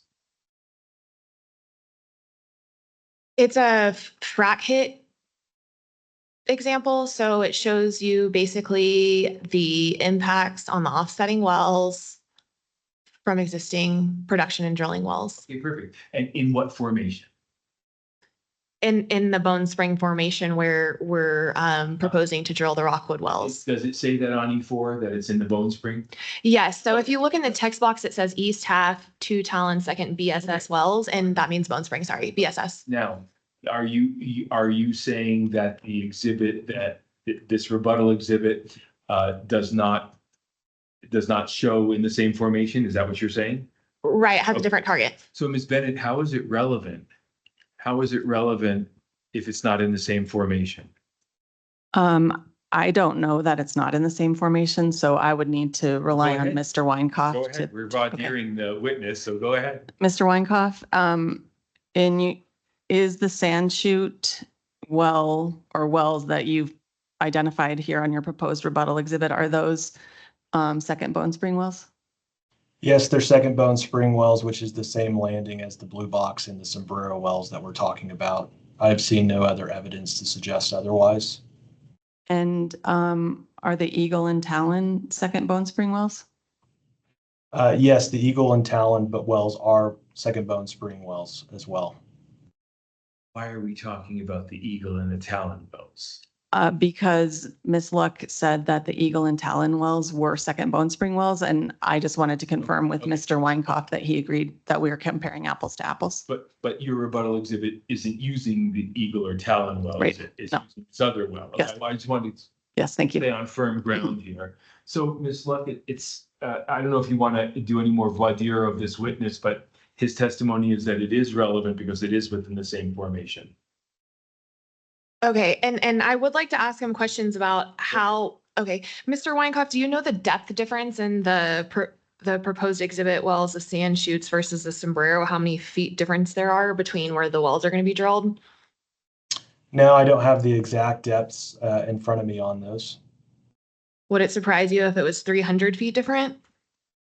I don't have any data, what you're referring to, but I know in our systems and what we've looked at it, we looked at it as the same landing zone. So I'm not sure what you're referring to.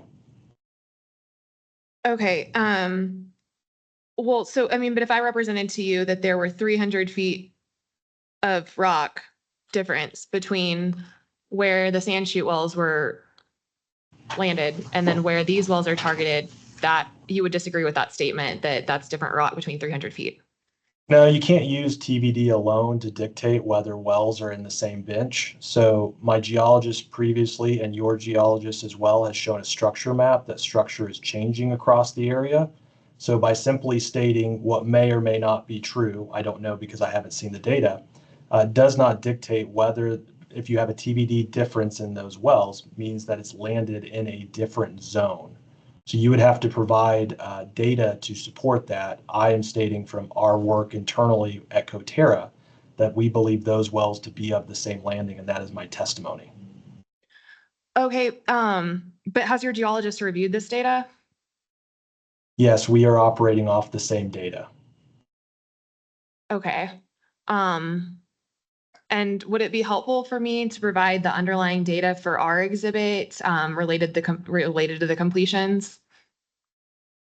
I'm sorry, that sounds like a different question. Are you Yes, referring it to the is. completions or the TBD? Oh, sorry, this is a different question. I just wanted to see if it would be helpful for me to send around to you the data that we received on the Talon well. We can look at public sources with a little bit of more time. We will look at that well specifically, but that's not related to the exhibits I'm trying to add as a rebuttal. Okay, thank you. If I could clarify one thing. Well, I want to understand Okay. what just happened. So, Ms. Luck, what's the result of what your interaction with this witness? Well, I'm sorry, Mr. Hearing Examiner, we would still object to the sand chute wells being used as an analog for these cases, given the difference in TBD. But I heard something about sharing some other information and. Oh, well, I was going to share my screen with the data that we pulled from the energy site that he mentioned that he used as the premise for attacking our Talon argument. I just wanted to supply that to him if you'd like to see it. I think what I prefer is, I don't know where you got the data from, but like I said, I prefer that your expert who gave you this data communicates directly with this witness and let them work out the data. And then he can come back later and maybe he's going to have a revised rebuttal exhibit, or maybe he won't have a rebuttal exhibit at all after you and your expert and he get together. But that's what I would prefer to do. Thank you. All right. So and I'll come to you in a minute, Ms. Bennett. So, Mr. Weinkauf, at this point, there's enough questions in my mind to wait and see what happens. So I'm asking Ms. Bennett and Ms.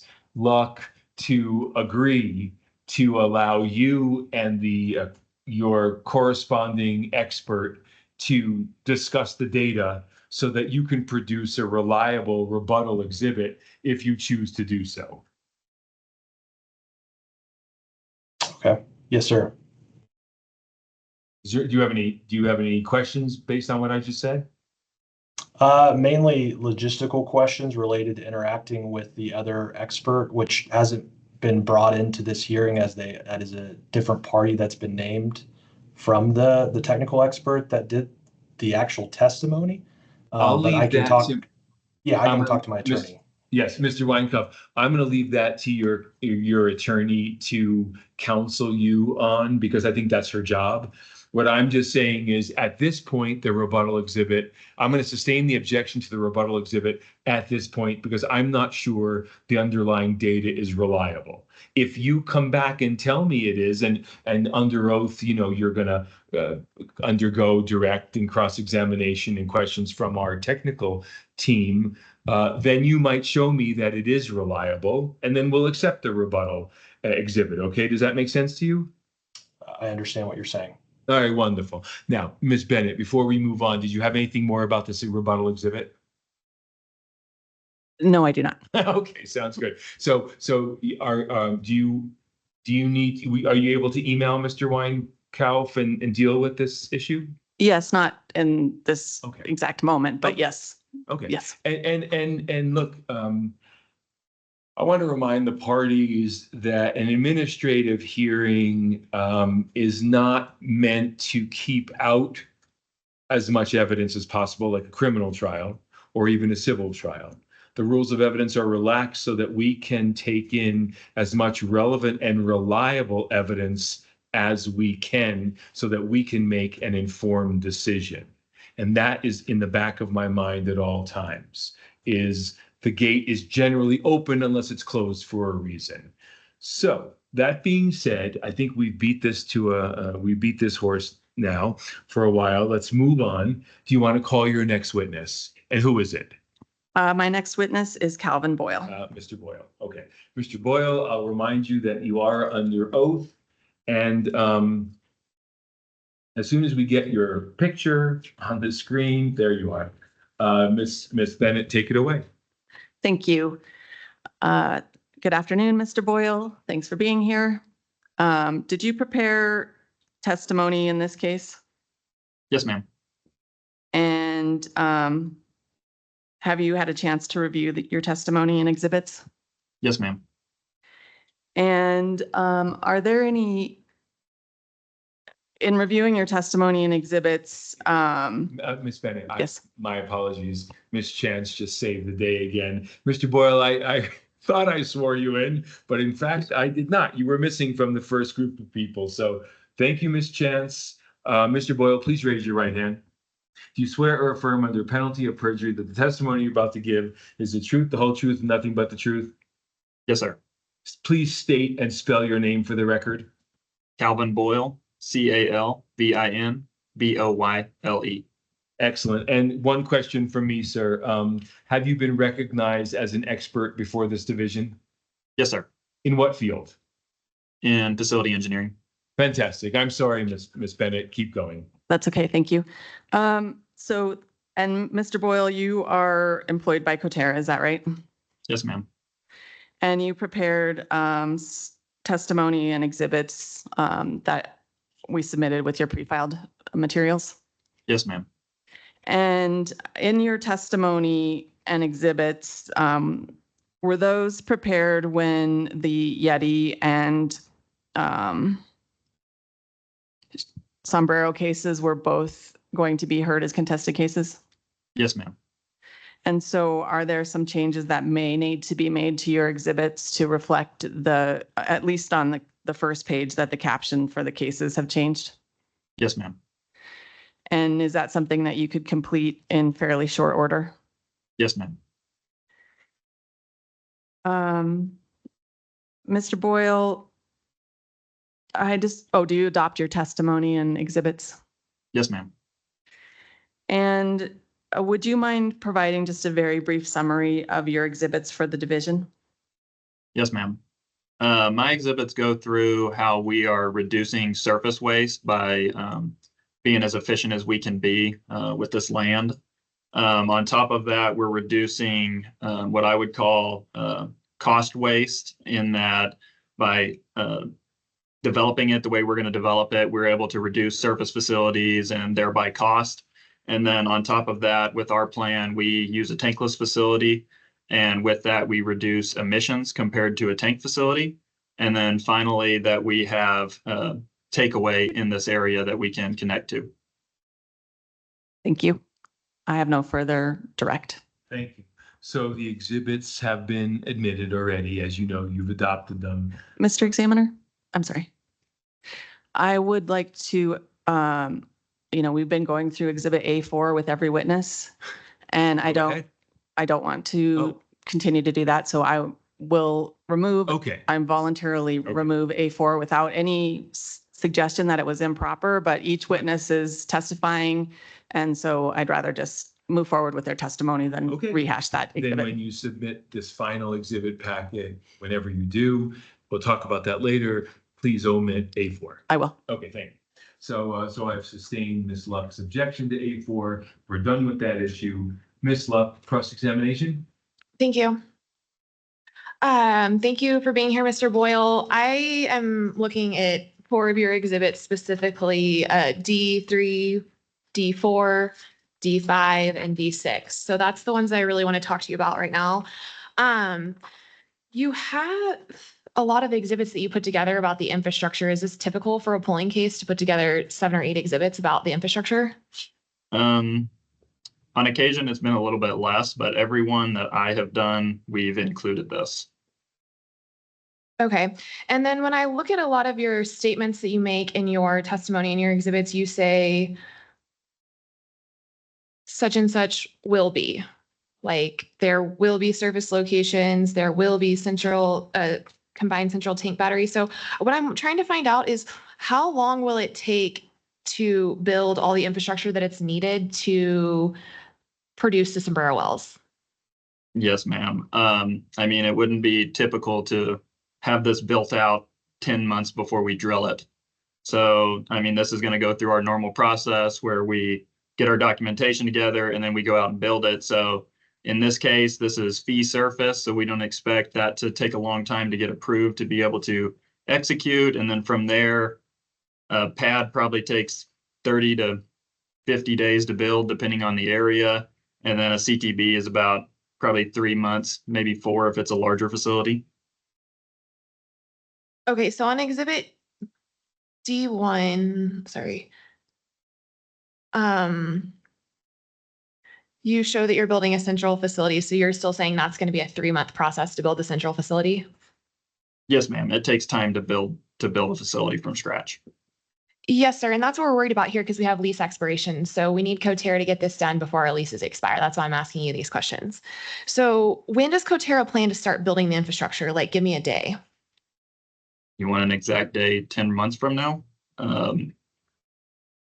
I don't have an exact day. I mean, if we're going to drill it in late June, like Scott had said, it's going to be somewhere around the same time frame, maybe a little bit earlier, depending on how quickly we frack them after that. Okay, but your intention is to wait up until almost lease expiration to get the surface facilities built. Our plan would be to have the facility ready to go when the wells are ready to turn on. Okay, and when do you expect that it'll be ready to be turned on? I don't have that date in front of me. Do you have an estimate? No.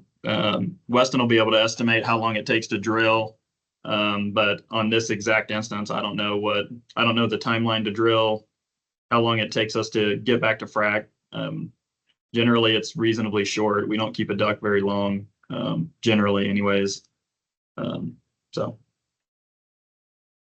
Okay, so is on Exhibit D4, you've got a couple of companies listed. You've got existing system has significant capacity. Then it goes on, and then you have companies listed: Select, Aris, Clearwater, Mesquite. Is Coterra related in any way to those entities? What do you mean related? Well, like, are these like internal Coterra companies or are these third parties? Sorry. No, these are third parties. Okay, so it does say that. Sorry, it says delivery points to the following third-party systems. Okay, so is it true that other operators can contract and use those providers for midstream services for the infrastructure for the wells proposed? I can't speak directly to what they do. Okay, but you're saying that Coterra doesn't have any control over Select, Aris, Clearwater, or Mesquite, and if they wanted to go into contract with Rockwood for their infrastructure, that would be possible? Not that I'm aware of. Okay, so on exhibits D5 and D6, you've got more information on infrastructure. For example, like on D5, you talk about Northwind midstream, you talk about producers midstream, you talk about Targa Resources. Same question for these entities. Could any oil and gas operator utilize these third-party companies or only Coterra? As far as I know, other companies can. Okay, and they are generally used by other operators in the area. Is that correct? I believe so. Okay, and would it surprise you if Rockwood was intending to connect to these exact same folks? No. Okay. So I think that at this point in time, Mr. Hearing Examiner, I would like to return to Mr. Eddington's rebuttal exhibit related to the surface facilities because I've never seen a case like this where we've got 7 exhibits of his testimony dedicated to surface facilities that are not captive to their company. These are all third-party takeaway systems that are available to all operators. And we were surprised by this when we got these exhibits that they're making the representation that they have some leg up over Rockwood's plan based on the fact that they can use a third party, same as Rockwood can. And so Rockwood likewise would like to present a map that shows the surface facilities and shows that Rockwood could likewise tie into any of the existing and available surface infrastructure that's there for the wells that Rockwood proposes. Because we weren't planning on doing this because it's kind of a known thing without putting these exhibits in front of the division, but now it does seem necessary because Coterra has put on this case. But if you read their exhibits, there's either statements that their infrastructure will be built in the future, what we just covered, or there's statements that Coterra is going to be utilizing third-party systems. Like, we're not attacking the tankless idea, we're not attacking the centralized facility idea, all that sounds great, but like what these exhibits are dedicated to are exactly like what our rebuttal exhibit tends to address, that all of these are shared facilities that could be used by Rockwood also. Okay, Ms. Luck, Ms. Bennett, Ms. Luck is now reoffering her rebuttal exhibit E5 and states that it is a rebuttal exhibit based on this information. Your response, please. Thank you. In my experience, it's not unusual to have slides dedicated to surface facilities in contested hearings. Certainly in affidavit cases, this would be unusual, but in a contested hearing, having information about third-party takeaway, which is what these slides that she's referring to is usual. It's a usual set of slides, and it goes to the factor number 7 in the division's factors that it considers, which is a comparison of the ability of the applicants to timely locate well sites and to operate on the surface. And so this is testimony in support of that factor. Sure. And either party can advance in its affirmative case its ability to timely locate well sites and to operate on the surface. And that's what these exhibits do. This is a well-known factor. I'm not arguing, Ms. Bennett, I'm not arguing that this is not proper testimony or that it's not relevant. I agree, it's all proper and relevant. The point I'm trying to find out from you is, do you now have the same objection that you did before? And if so, why? Yes, I do. For that very reason that the divisions factors specifically contemplate a comparison of each party's ability to timely locate facilities. And so that is a part of the affirmative case. It's part of each applicant's burden. And as such, it should have been included in the initial submission.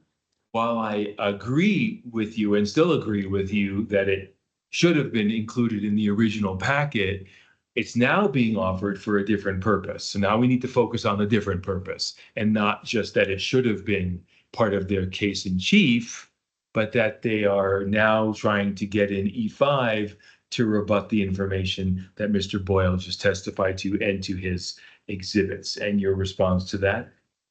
That this evidence was available to Mewburn prior to their filing. So there's nothing to rebut. There's nothing there. If they would have put this in their case in chief, which was their opportunity to highlight their facilities and their opportunity to have surface facilities, we wouldn't be having this discussion. Ms. Luck, I understand, Ms. Bennett. So, Ms. Luck, the objection still stands, and I have to make a ruling on is this proper rebuttal evidence? Would you tell me why this wasn't included in your initial exhibit packet? Yes, Mr. Hearing Examiner. So the reason that this was not included is because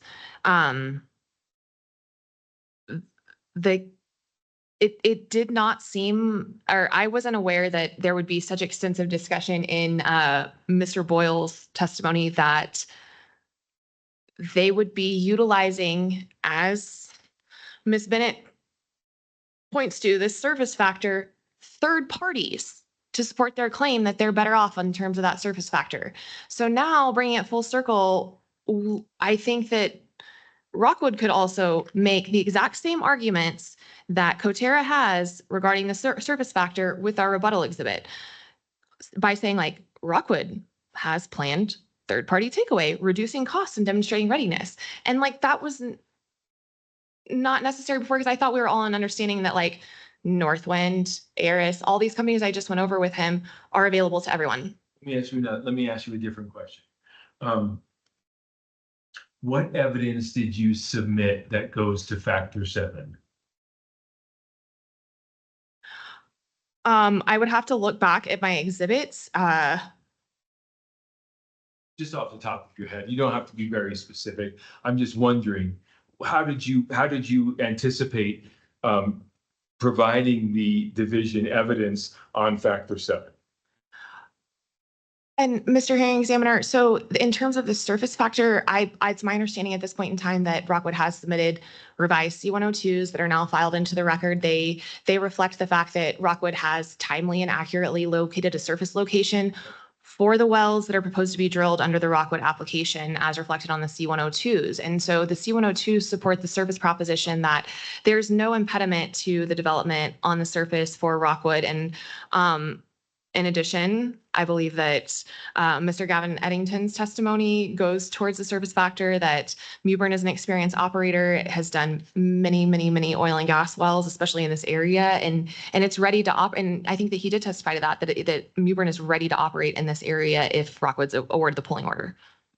Okay, so what you're saying is you have evidence in your C-102, your revised C-102s that goes toward factor number 7. Yes, but I also believe Mr. Eddington's testimony supports that in the statements that he made. I'm not discounting Mr. Eddington's testimony. I'm just repeating what you said. Okay. I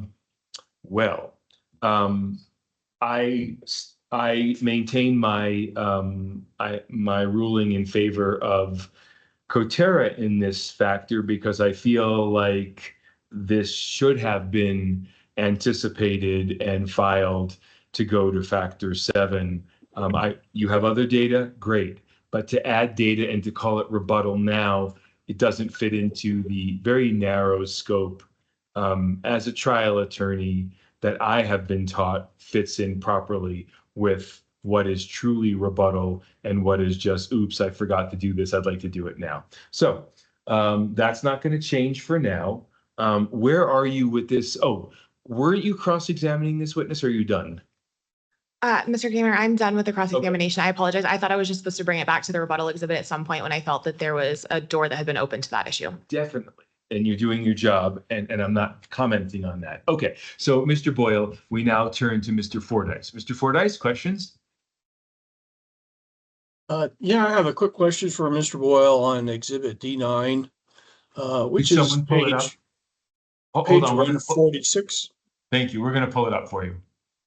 Or for me. I'll pull it up if you just give me 1 second. Yes, of course. 149, he said. 146. I was close.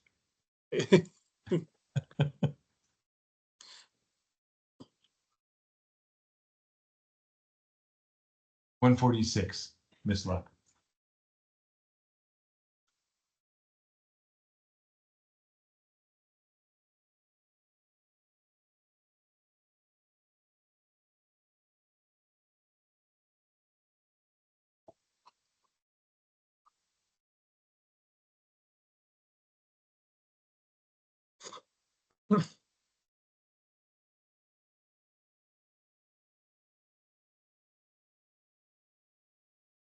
Is this it, Mr. Fordyce? Yes, it is. It's a relatively simple question. Since I was a wellhead down guy in my former life, I was just curious if you could give me an explanation or tell me what CVS stands for, or what are CVS emission devices? Yes, sir. CVS stands for closed vent system. That's all the piping above the tanks that go out to flare. In this instance, it's not including the flare. And then the devices would be thief hatches and end of lines, which you basically always have on a tank facility.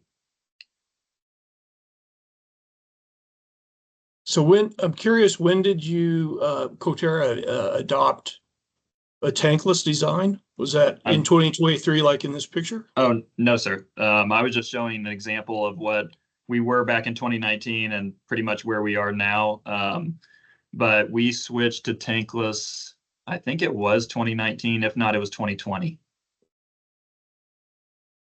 Okay, I have no further questions. Thank you. Thank you. Is there any redirect based on that question? No. No. Okay, Mr. Boyle, you don't have another question on that, do you, Ms. Luck? No, thank you. Okay, very good. Mr. Boyle, you're excused. Thank you for your participation. And now are you going to call Mr. Sleeper finally? Yes. Good. Mr. Sleeper? Wake up. There you go. Mr. Sleeper, I remind you that you are under oath. Please proceed. Thank you. And I apologize in advance. I'm not able to connect to the internet. So I might be relying on Miss Luck for sharing. But Mr. Sleeper, thank you for being here today. You're employed by Coterra, is that correct? Yes, ma'am. In what capacity? I'm a drilling and completions engineer. And did you prepare a self-affirmed statement and exhibits for today's hearing? Yes, ma'am. Have you had a chance to review those in preparation for today's hearing? Yes, ma'am. As with Mr. Boyle's testimony and exhibits, was your testimony and exhibits prepared when the Yeti and some Sombrero cases were consolidated? Yes, ma'am. So could there be some changes that you need to make to your testimony, for example, to the cover page of your declaration to remove irrelevant references to the Yeti cases? As far as I'm aware, I do not need updates. Okay. Do you adopt your testimony and your exhibits? Yes, ma'am. Would you mind providing a brief overview of your exhibits to the division? Yes. So exhibit E1 is a slide with commentary supporting Coterra's drilling and completions team's background since 2020. Across 3 basins, we've drilled quite a few wells, 784 horizontal wells, with the vast majority of those being in the Delaware Basin, which is what we're talking about here today. Across that, we've aggregated a lot of data in hindsight and use that data to calibrate our models. So in this case, we are talking about drilling extended reach wells. that they are 4 miles in lateral length. And those wells have been modeled using industry standard software. So that's what this exhibit is really getting at. The plot there on the right is a torque and drag model. And I know not everyone's super familiar with this, so I'll just walk through it. You see those 2 major groups of lines, and what this is doing is representing our surface tension, basically the weight we will be holding at surface during the most critical part of executing this well, and that is the production casing run. We have plenty of other models that support that we're going to easily be able to drill it, but the part that's usually concerning is whether or not you can get production casing to bottom. And what we've illustrated here in this plot, on the left are the lines we're really concerned about. Those blue and pink lines, those represent our slack off weight as we're running that production casing. And what you see here is an example of successful casing runs for multiple friction factors being just a constant that we use to calibrate our torque and drag models. And the idea is that the higher the friction factor, the tighter the hole, essentially.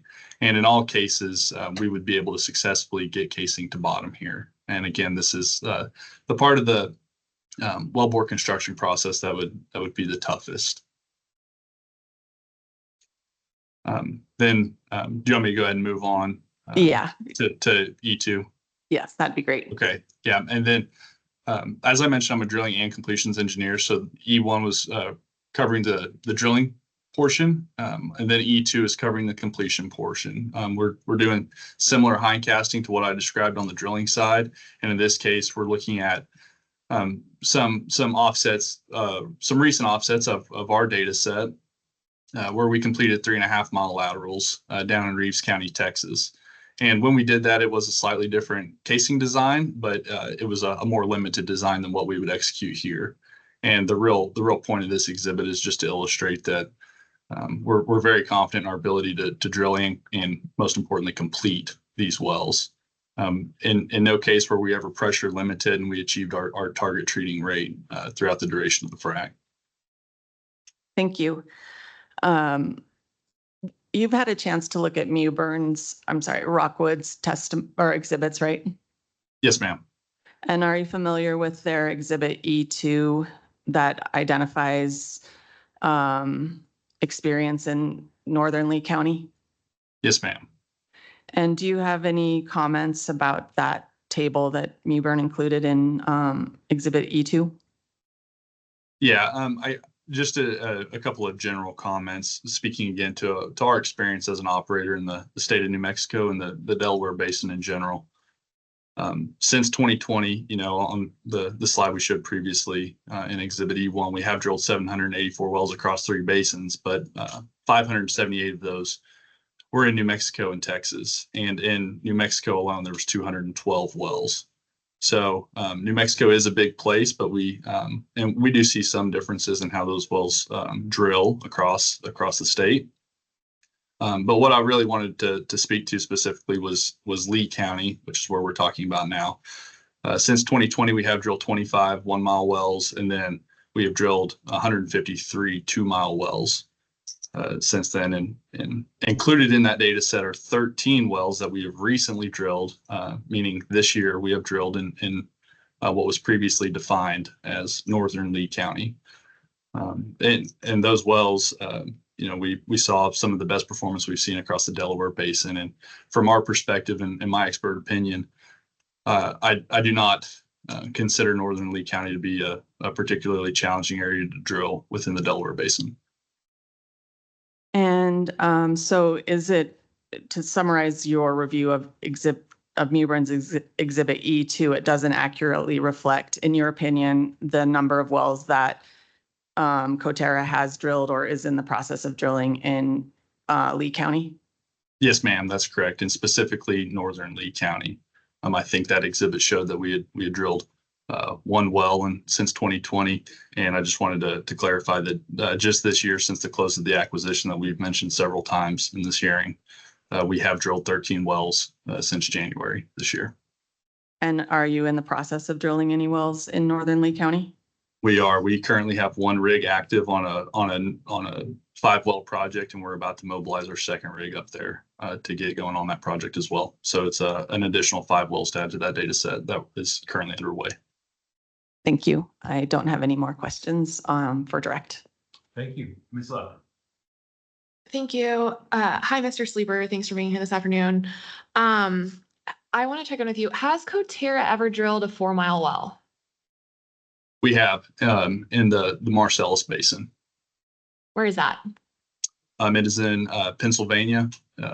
The well is located in Susquehanna County, and yeah, that's while that is not a perfect analog to what we're executing here in the Delaware.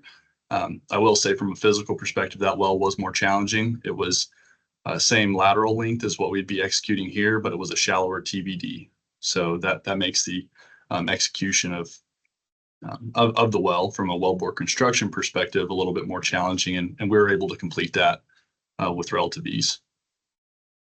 Okay, could you tell me about some of the challenges that come up with drilling longer laterals?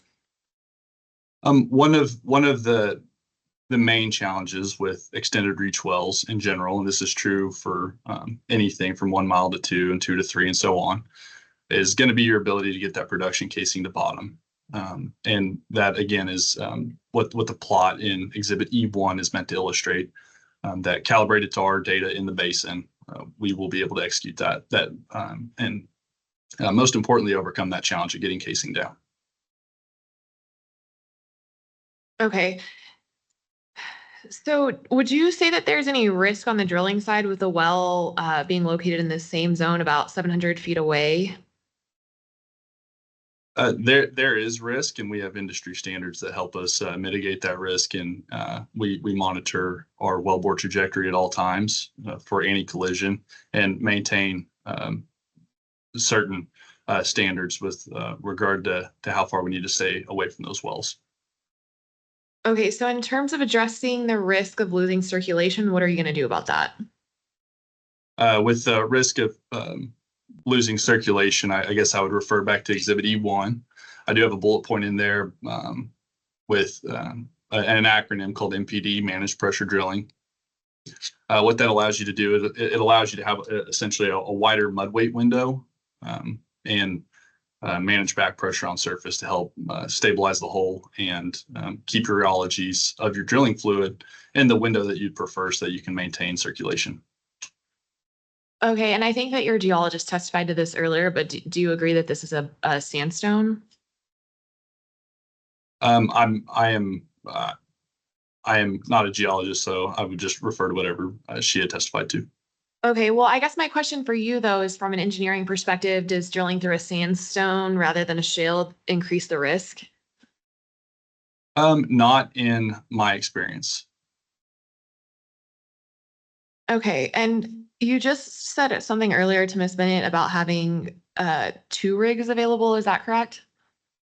We do have 2 rigs being active in the area, yes, ma'am. Okay, so can those 2 rigs handle the 4-mile laterals? Yes, ma'am. They're North American super spec rigs, and we do have all the modern capabilities to execute this well.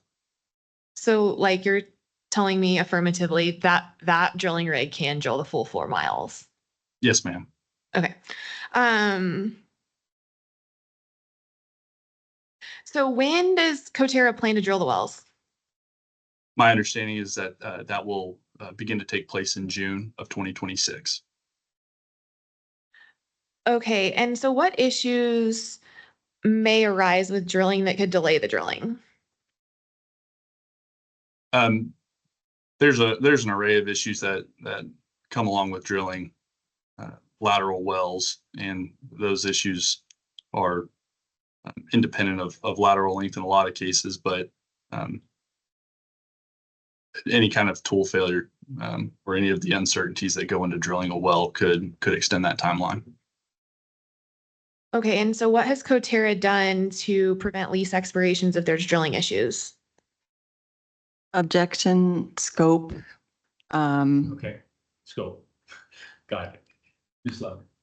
Oh, I just wasn't sure if they had any backup drilling rigs, or other contingency plans in place? Do they send more people over there? I was just trying to figure out exactly like what Coterra would do to get these wells drilled before the lease expirations that we talked about earlier. So maybe I just need to rephrase.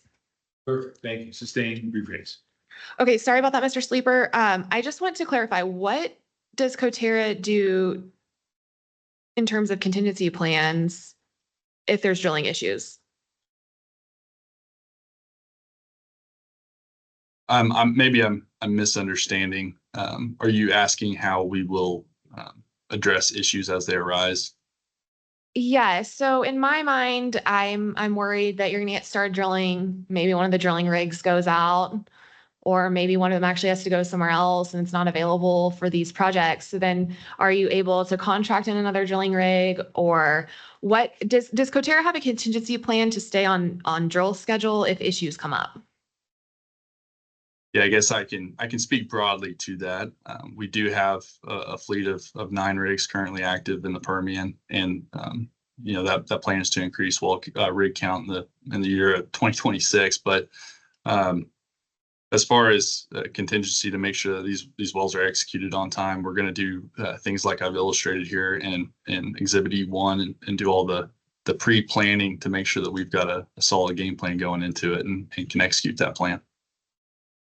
Okay, so but based on your experience, you affirmatively believe that all of these wells can be drilled timely before August 1st? Yes, ma'am. Okay, thank you. That's all the questions I have. Mr. Fordyce. I don't have any further questions for Mr. Sleeper at this time. Thank you. Ms. Bennett, redirect? Yes, just a couple. Go ahead.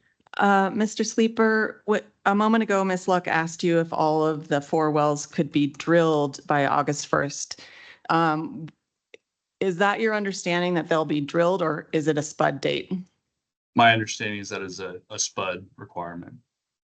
And so your testimony isn't that they'll be drilled and completed by August 1st, but that they'll be spud by August 1st? Yes, ma'am. And that's Coterra's intention, right? But there's things that could come up. Yes, ma'am. And I think you mentioned that you have 9 rigs total in the area. And how many frac crews do you have? That number is in flux just based upon capacity, but right now we have 3 frac crews steady with the option to pick up spot crew as necessary to shorten the cycle time and keep the economics of certain projects high. And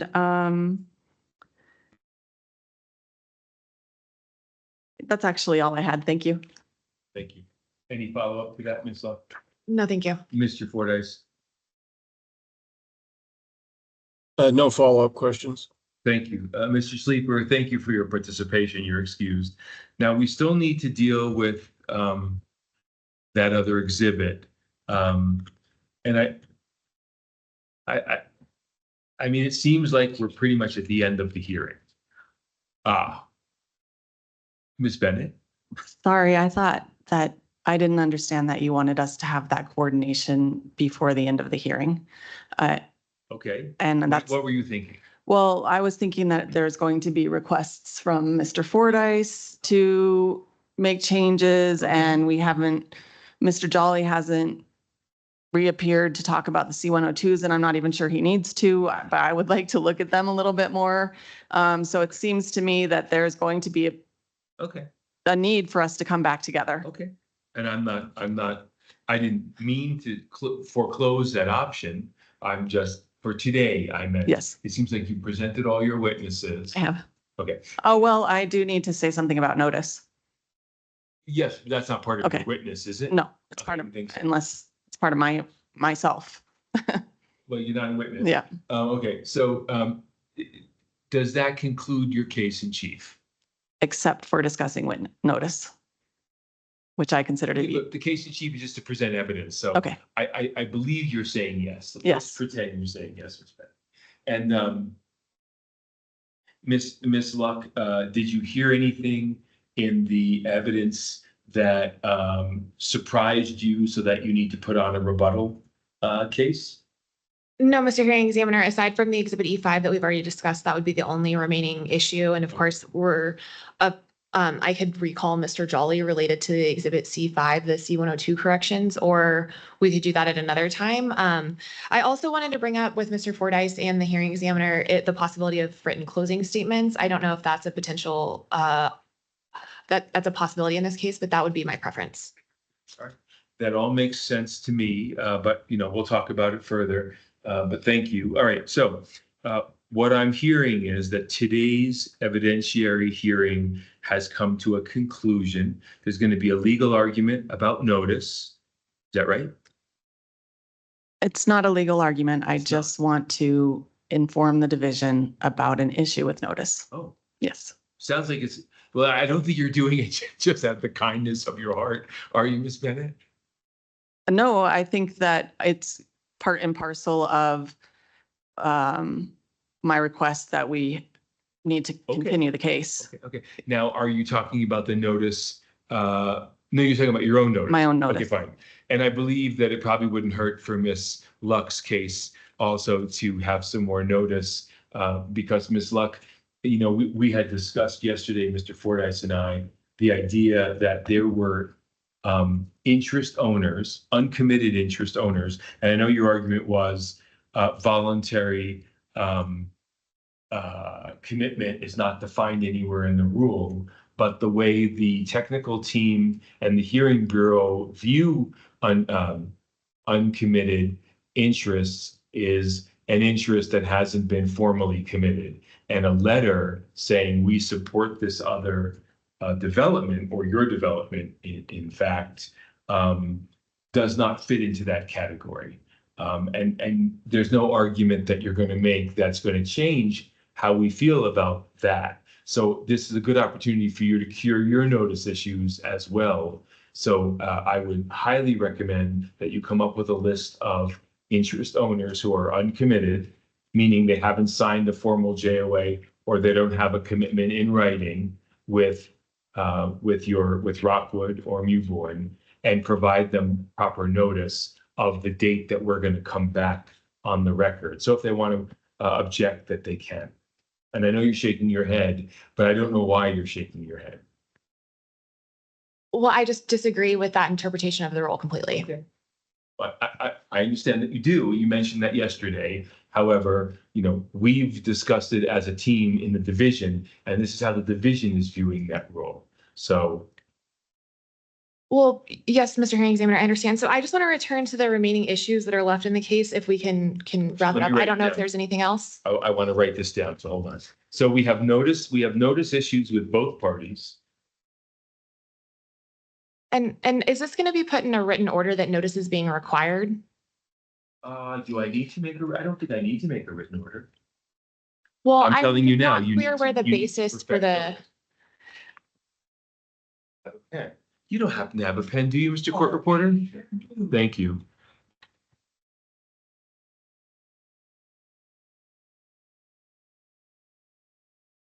Thank you. I got it. Thank you very much. I will give it back to you in just a moment.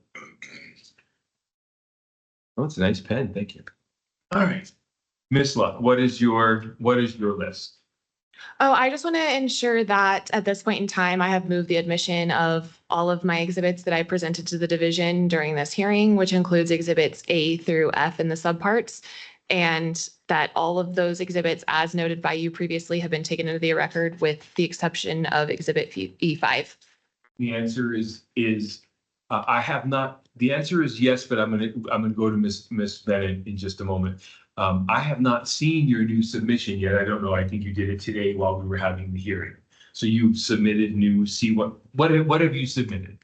Yes, Mr. Hearing Examiner. So together with my new exhibit packet, I've submitted corrected C102s as requested during the hearing, which is our exhibit C1. I've also included the 4 additional letters of support from the other interest owners in the proposed units as exhibit C5. I have also included exhibit E3. Is that right? No, it was E4. It's E4. Apologies. E4. E3 was already in there. So at this point in time, I just want to be sure that all of those exhibits have been moved to be admitted and that they have been taken under advisement. And I think I have admitted them, although I don't think I admitted this C1 because they needed to be corrected, and I didn't know about the additional letters. I have not seen them yet. I knew that they were coming, and I have already admitted E4. So E4 is not a question. Ms. Bennett, your position on the others? I don't have an objection to the C102s or the additional letters being accepted as evidence, but I would reserve the right to ask follow-up questions on the C102s once I have a chance to look at them. Okay, so Ms. Luck, all of your exhibits, with the exception of E5, have been admitted into evidence.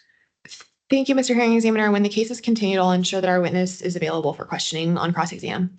Which witness are you speaking of? Oh, I meant that Mr. Jolly would be available, but if any other witnesses need to be available, they can all be there.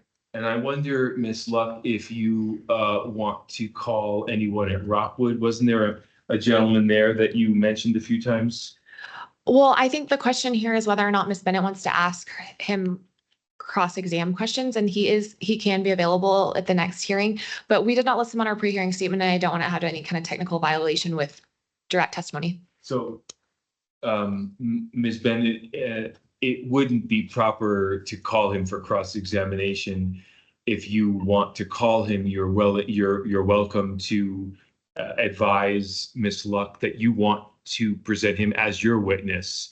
And if you find that he's a hostile witness, you can then, ask questions, leading questions. But at first, I'll require you to ask open-ended questions if you do want to call this person from Rockwood. Anyway, we've talked about that. Where are we with now, Ms. Luck? I want to finish with all your concerns in one list. So we have your exhibits. We're done with the exhibits. What's next? The written closing statement. Well, I think what we should do with the written closing statement is wait until the hearing concludes, and it sounds like it's not going to conclude yet. It sounds like we're coming back for more hearing in the future.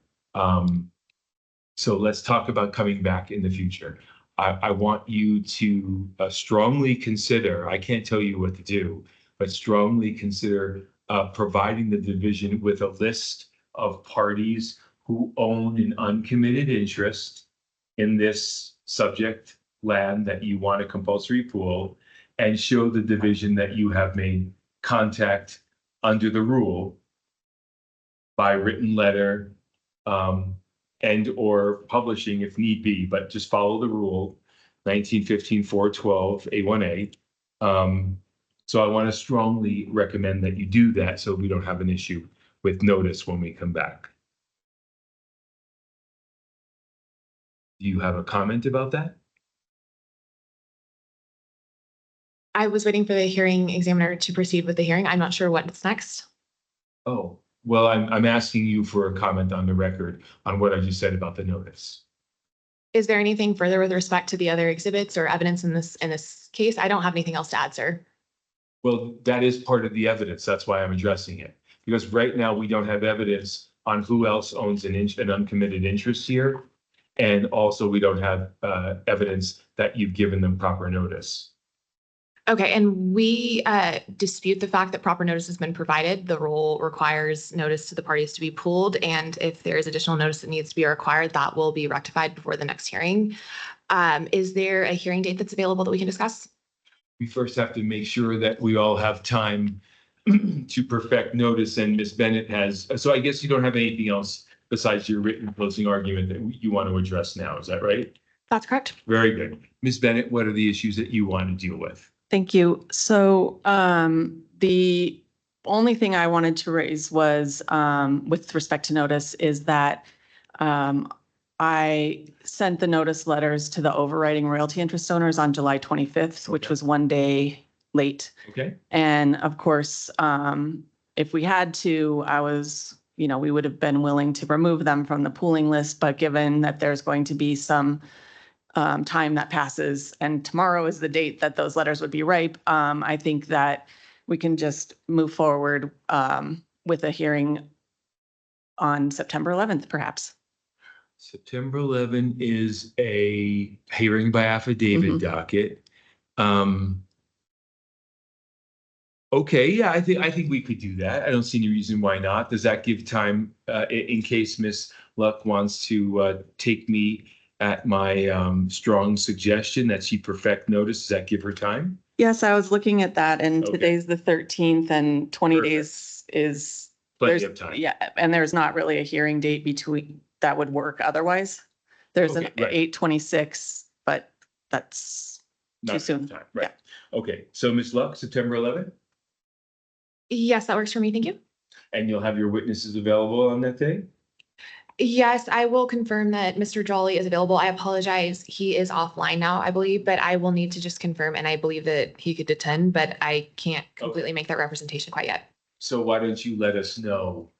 Why don't you send an email to Freya after you confirm his availability? I will do that. Thank you. All right. Now, Ms. Luck, if you do provide the division with a list of other uncommitted working interests and you notice them, does the division also have to publish some notice with that? No, I don't think that there's any additional notice required in any of these cases filed by Rockwood. Okay, all right. I agree that there's no obligation for the division because these cases will be continued to the 11th and the rule says that a continuance does not require further. Well, you will be providing notice of the continuance docket. Okay. I just wanted to make sure that we were doing everything that we needed to, and so we don't, run afoul of the law. Okay, what about your other exhibit that was not admitted? So I've been communicating with Mr. Weinkoff in the last minute or two, and his suggestion is that we'll just drop that Okay. additional exhibit for. What was it labeled? I had never labeled it. C7, I thought, right? It was going to be C7, you're right, but I had never actually Right, made any I understand. inroads. And then, okay, now when it comes to your amended, now we are going to go to Mr. Fordyce. Why don't we go to him now? Mhm. Mr. Fordyce, because Ms. Luck, you're going to have to submit an amended exhibit packet according to Mr. Fordyce's requests. And we're going to have a due date for that to give Mr. Fordyce some time to review before the September 11 docket. So Mr. Fordyce, why don't you instruct the parties what you want?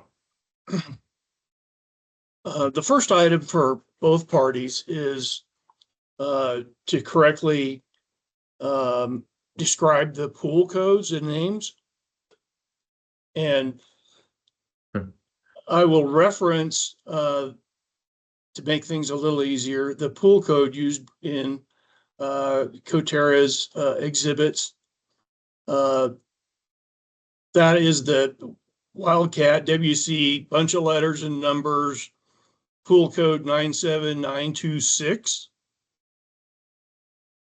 That is the correct pool code for Township 19 South and Range 35 East. So sections 1 and 12 that have been discussed in these cases. And north of that in Township 18 South, Range 35 East, so sections 25 and 36 that were discussed in these cases. That pool name and code is vacuum, semicolon, Bone Spring, comma, south, pool code 61900. So that'll have to be corrected in the checklist and C102s that will need to be amended and so forth.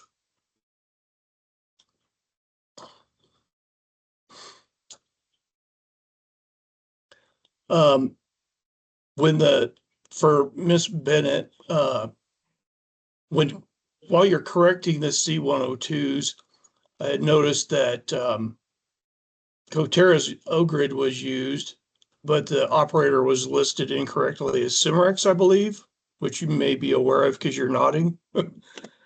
And I think it would be helpful or more complete in the checklist for maybe both parties. There's a space for in the well descriptions to use surface and bottom hole locations. And directly below that, there's a space to list first and last take point locations. don't know that that was consistent. And also, let me see all of my notes.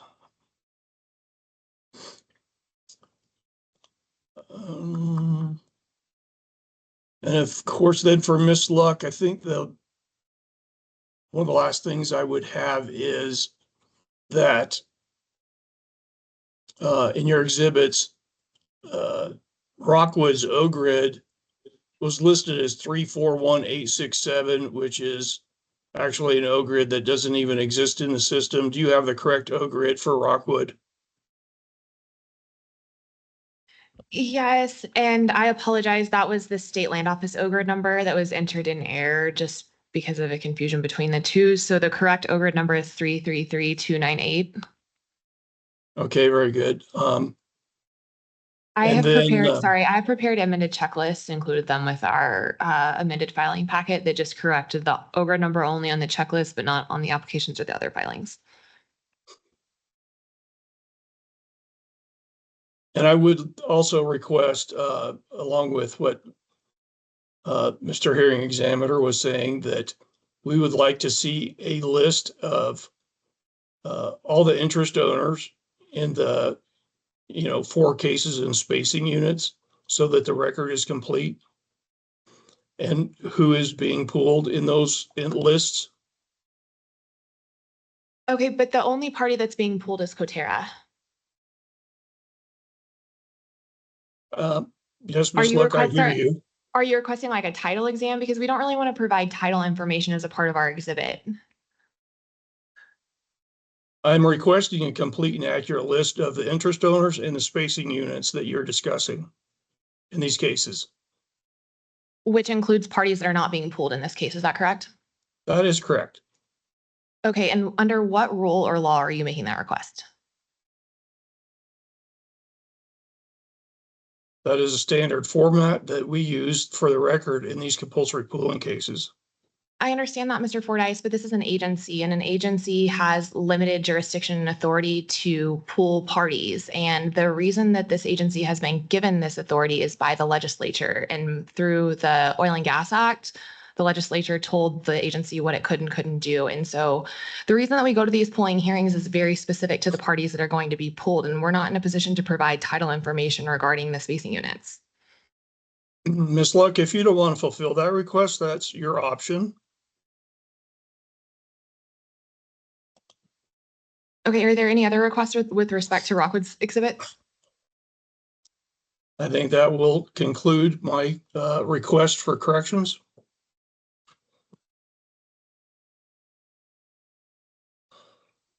Okay, so Mr. Fordyce has concluded his request, and let's come up with a date where the amended exhibit packets are due. I'll start with you, Ms. Luck. I'm amenable to whatever date works for Ms. Bennett. Thank you. Okay, Ms. Bennett. Thank you. I'm just going to look at my calendar.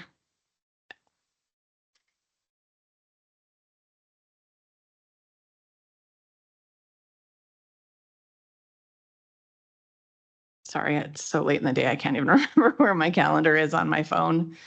Okay, so what if we did August 25th? That is, kind of splitting the difference. That still allows nearly 3 weeks for Mr. Fordyce to review, but gives us about 10 days to get our materials together. Works for us. Ms. Luck? That works for me as well. Thank Okay, you. perfect. August 25th, close of business. They'll be filed with the division for review. We'll come back on the record. We'll be at the end of the docket on September 11th. There will be, let's see, I think there are 4 cases for Coterra and 4 cases for Rockwood. So those 8 cases will be joined. If there are any motions filed, we'll hear them and decide them at that time. Am I forgetting anything? Sorry. I was just going to say, we have some, we've been tracking our own changes that we need to make on our end, Great. which we'll definitely do that. And then, of course, as Mr. Fordyce is reviewing the materials or his notes, if he has additional